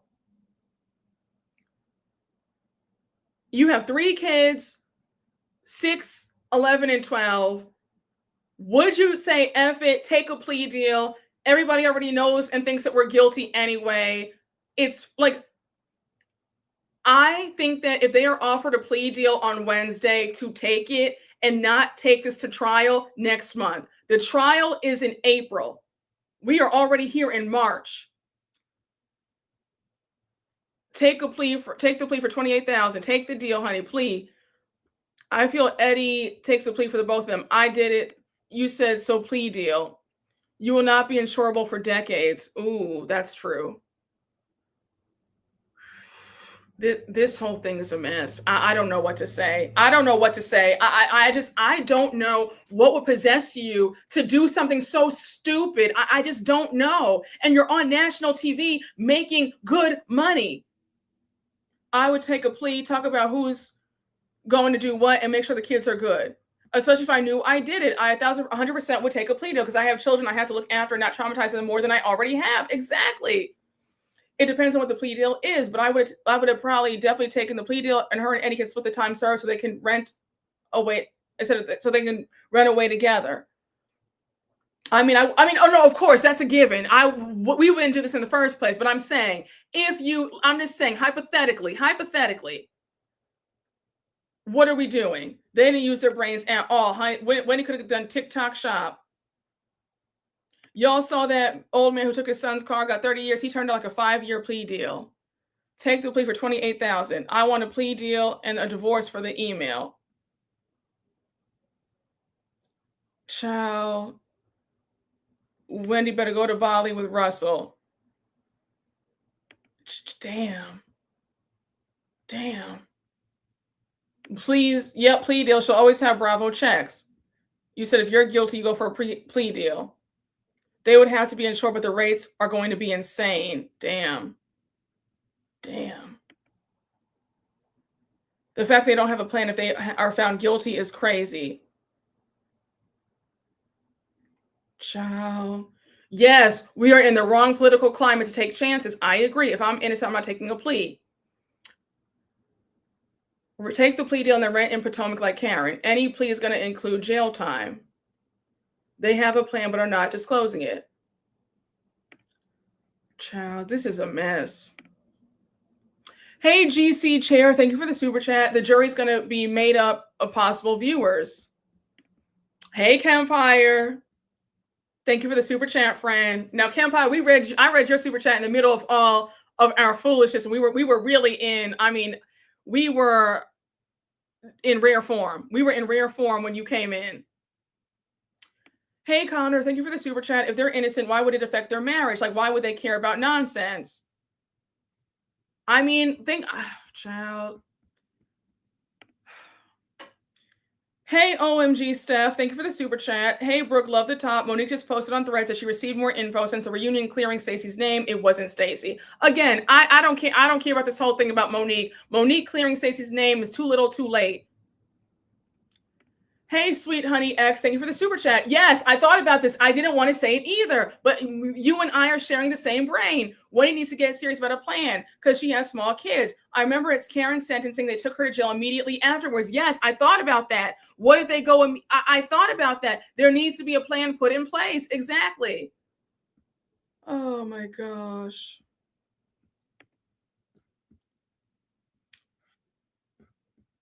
Hey, Connor, thank you for the super chat. I feel like the criminal trial aspect of Wendy's crime is distracting from the primary issue, which is that committing fraud is tacky, lowbrow, and beneath a woman of her class and status. I agree. There was no reason to do that. Hey, Nikki Shaley, thank you for the super chat. Can I say something? I'm unimpressed that Andy seems to be done with Gizelle. She's been giving us nothing but evil for years, and he's helped enable it. I don't know what his issue is all of a sudden. I agree with you, Nikki. I agree. I think that he has some nerve to now put his foot down now when it's 10 years later, when he could have nipped this in the bud a long time ago.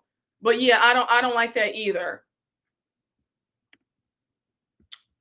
Hey, Stephen Nieves, thank you for the super chat. Monique cleared Stacey on Threads an hour ago. Again, I don't care. When it comes to Monique, I'm over it. I'm really over Monique. Hey, Chanel Louise. Yes, I read your super chat about 10 minutes ago. Again, when it comes to Monique, enough. I will not be watching that live until she goes live admitting to what she did in season 5 and apologizes to Candace. Then I'll tune in. Hey, Stephen Nieves, thank you for the super chat. Cleared Stacey's name. She needs to clear her name and Candace's name and apologize for what she did in season 5. Then I'll listen. Hey, that girl from yonder, thank you for the super sticker. Hey, High Vibe, thank you for the super chat. It felt like Andy was really asking the women to tell him why they deserve to come back. Yes, they all seem to be begging for their job. It was cringy to watch people beg. Yes, it did feel that way. It felt like, okay, go around a circle and tell me why should I have you guys come back for season 11? It did feel that way. Okay, they can pack Monique right up along with Ashley. I agree. Goodbye and farewell. Stacey begged her to be smarter. Let the mouse go, Monique. I agree. Monique's just mad we're not taking her side. The children are going to be affected one way or the other. Other kids will say things. This is not going to be great. What were these people thinking? They weren't thinking. It depends. There may or may not be a plea deal. Their attorneys should be negotiating with the DA to get the felonies dropped down to misdemeanors, probation, house arrest, etc. There are options. Andy had them singing for their supper. Yeah, he did. Cal's returning to Roni. It's official. Oh, okay. Okay, Carol. See, these women can't let this show go, honey. These women cannot let this show go. Yes, Monique saw the response from the viewers and the fact that Gizelle might be yesteryear and now she's changing her tune. That's exactly what it is, honey. The only one secured is Stacy. No, that's a fact. Yeah, Monique's only doing this because she knows her job's in danger, like Ashley and Gizelle. No thoughts were had in that breezeway. Oh my gosh. They announced the Roni cast. Carol is now a friend of. Oh, Sai, Jessel, and Aaron are returning with 3 new wives, and Carol will be a friend of. Oh, okay. Honey, they always come back. You see that? Hey, Dark Child, thank you for this. Hey, Dark Child 99, thank you for the super chat. Brooke, do you or your insiders know the tea on why no husbands or boyfriends were at the reunion? This is the very first year of no one on stage. I think because, well, Timo probably said, I don't want any parts of this. Kiarna and Greg, that's a hot mess. Eddie, what is he gonna say? Because all Andy can ask him is, Eddie, why did you write that in email? Why would you incriminate yourself in email? So they probably say, you know what, and Karen and Ray, they're on the outs, they're teasing a divorce. Karen said it herself that they're testing to see if this marriage is going to work since she's out of jail. So there was no point for any men to be on the stage. And Bobby can't stand these women, so he didn't want to be there. I was thinking about that too. Yeah, I honestly prefer it without the husbands unless everybody is married. It's weird. I agree. Yeah, Timo and Bobby don't want anything to do with them. I agree. Bobby has stuff to say. They all talk mess about Andy and the show just to come crawling back. Always, honey, always. Yeah, Timo's like the SVP for Audi. His boss probably had to, yeah, it's true. Litigate what he can do and not do for months before he went on. I agree. Timo's sick of everybody. I agree. So, child, let me tell you something. Oh, yeah, Tia's husband. Yeah, he doesn't mess with the show like that either. So I hope Ray moves to Florida before it's too late. Let me tell you something. Overall, the ball was dropped. I think that we were robbed from discussing a lot of the important issues. It was too much fluff. It was too much focus on Karen coming back.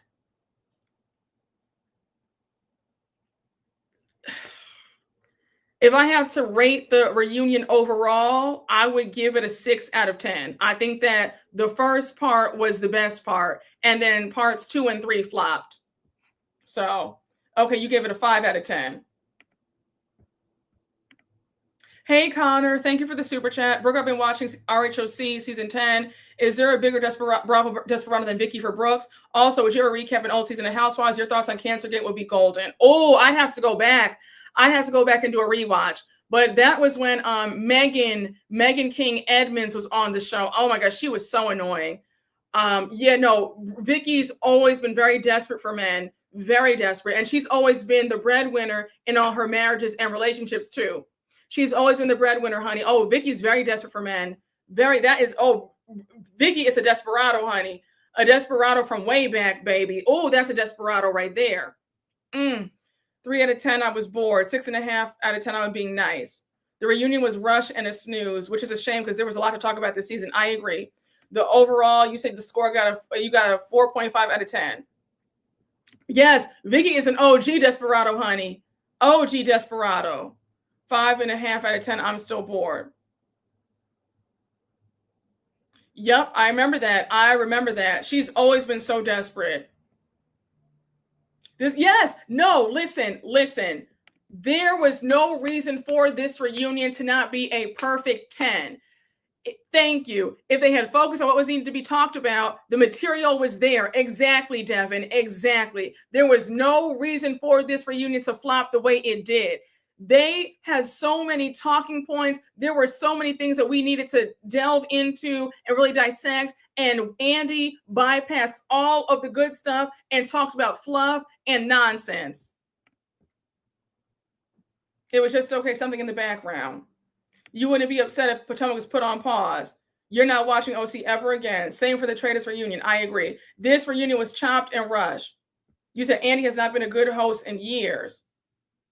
Child, just a mess, y'all. If the cast were full of thieves, liars, and losers, maybe the husbands wouldn't mind being there. Andy is not into it at all. He didn't even get into the trip. Like, exactly. I agree, Brooke. The first part was the only good one. I agree. Parts 2 and 3 were a waste. Production and Andy failed us. They better upgrade Potomac, period. Yeah, Andy had no interest, honey. Low key, this could have been a 4-part reunion so we could discuss everything in Karen in part 4. I agree.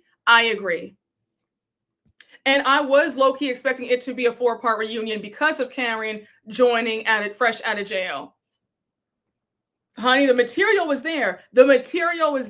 Had they talked about what happened more in Nevis, Angel storming out of Jazzy's bachelorette party in Nevis, Kiarna and Gizelle's bump in the road in their friendship, more of the Colorado trip, the timing issue of the trip. What else? We had the comment that Gizelle made about Stacey can't be trusted in front of husbands or kids. The eviction gate. I don't understand how eviction gate was completely overlooked. That eviction gate went on from episodes 10 through 16. Eviction gate was all they talked about for the remainder of the second half. The fact that they did not talk about that is wild to me. That is wild. Child, so much wasted potential. I agree. Maybe we need to not watch reunions and they'll get different hosts. You know what? Listen, what's that saying? Those who can't hear must feel. No, you're right. I think that, if as long as we still keep watching and talking about it, it's not going to change. But if we did stop watching, then there would be change. The minute those numbers dip, and that money decreases, and those ad dollars and the ad revenue starts declining, then there might be a change. You're right. This is actually, you know what? You're right. That's actually a good idea. Yeah, if you don't listen, you'll feel. It's exactly. Child, let me tell you something. They spent 2 minutes on Colorado. That was unacceptable. The reunion drained you. You said 3 out of 10. They need to get somebody, honey. Somebody. I'm still baffled at that too, but we spent 6 minutes on Monique's foolishness with that stupid receipt that flopped. Honey, that would be fat. We'd ask all the questions. We would ask, listen, the 3 of us, we would ask all the questions. And shout out to my girl Taria from the What Else Is Going On podcast. She was at the Reality Rundown live show last night, and Ashley was there. And baby, Taria, the way you ate Ashley up with your question, when you baby, the way you cooked, you were like, is there a double standard? Because Ashley, you're always complaining about how sensitive this new group is. But when Candace was on the show eating you up every chance you got, you were calling her mean. Do you miss Candace now? Because Candace could go back and forth with you. Candace could keep up. And Ashley had to give Candace her props and say, you know what? I do miss Candace because, I could go toe-to-toe with her. We all could. She knew how to hold her own. I said, Taria, come through. The way you called Ashley out in such a classy way, I said, come through. Come through.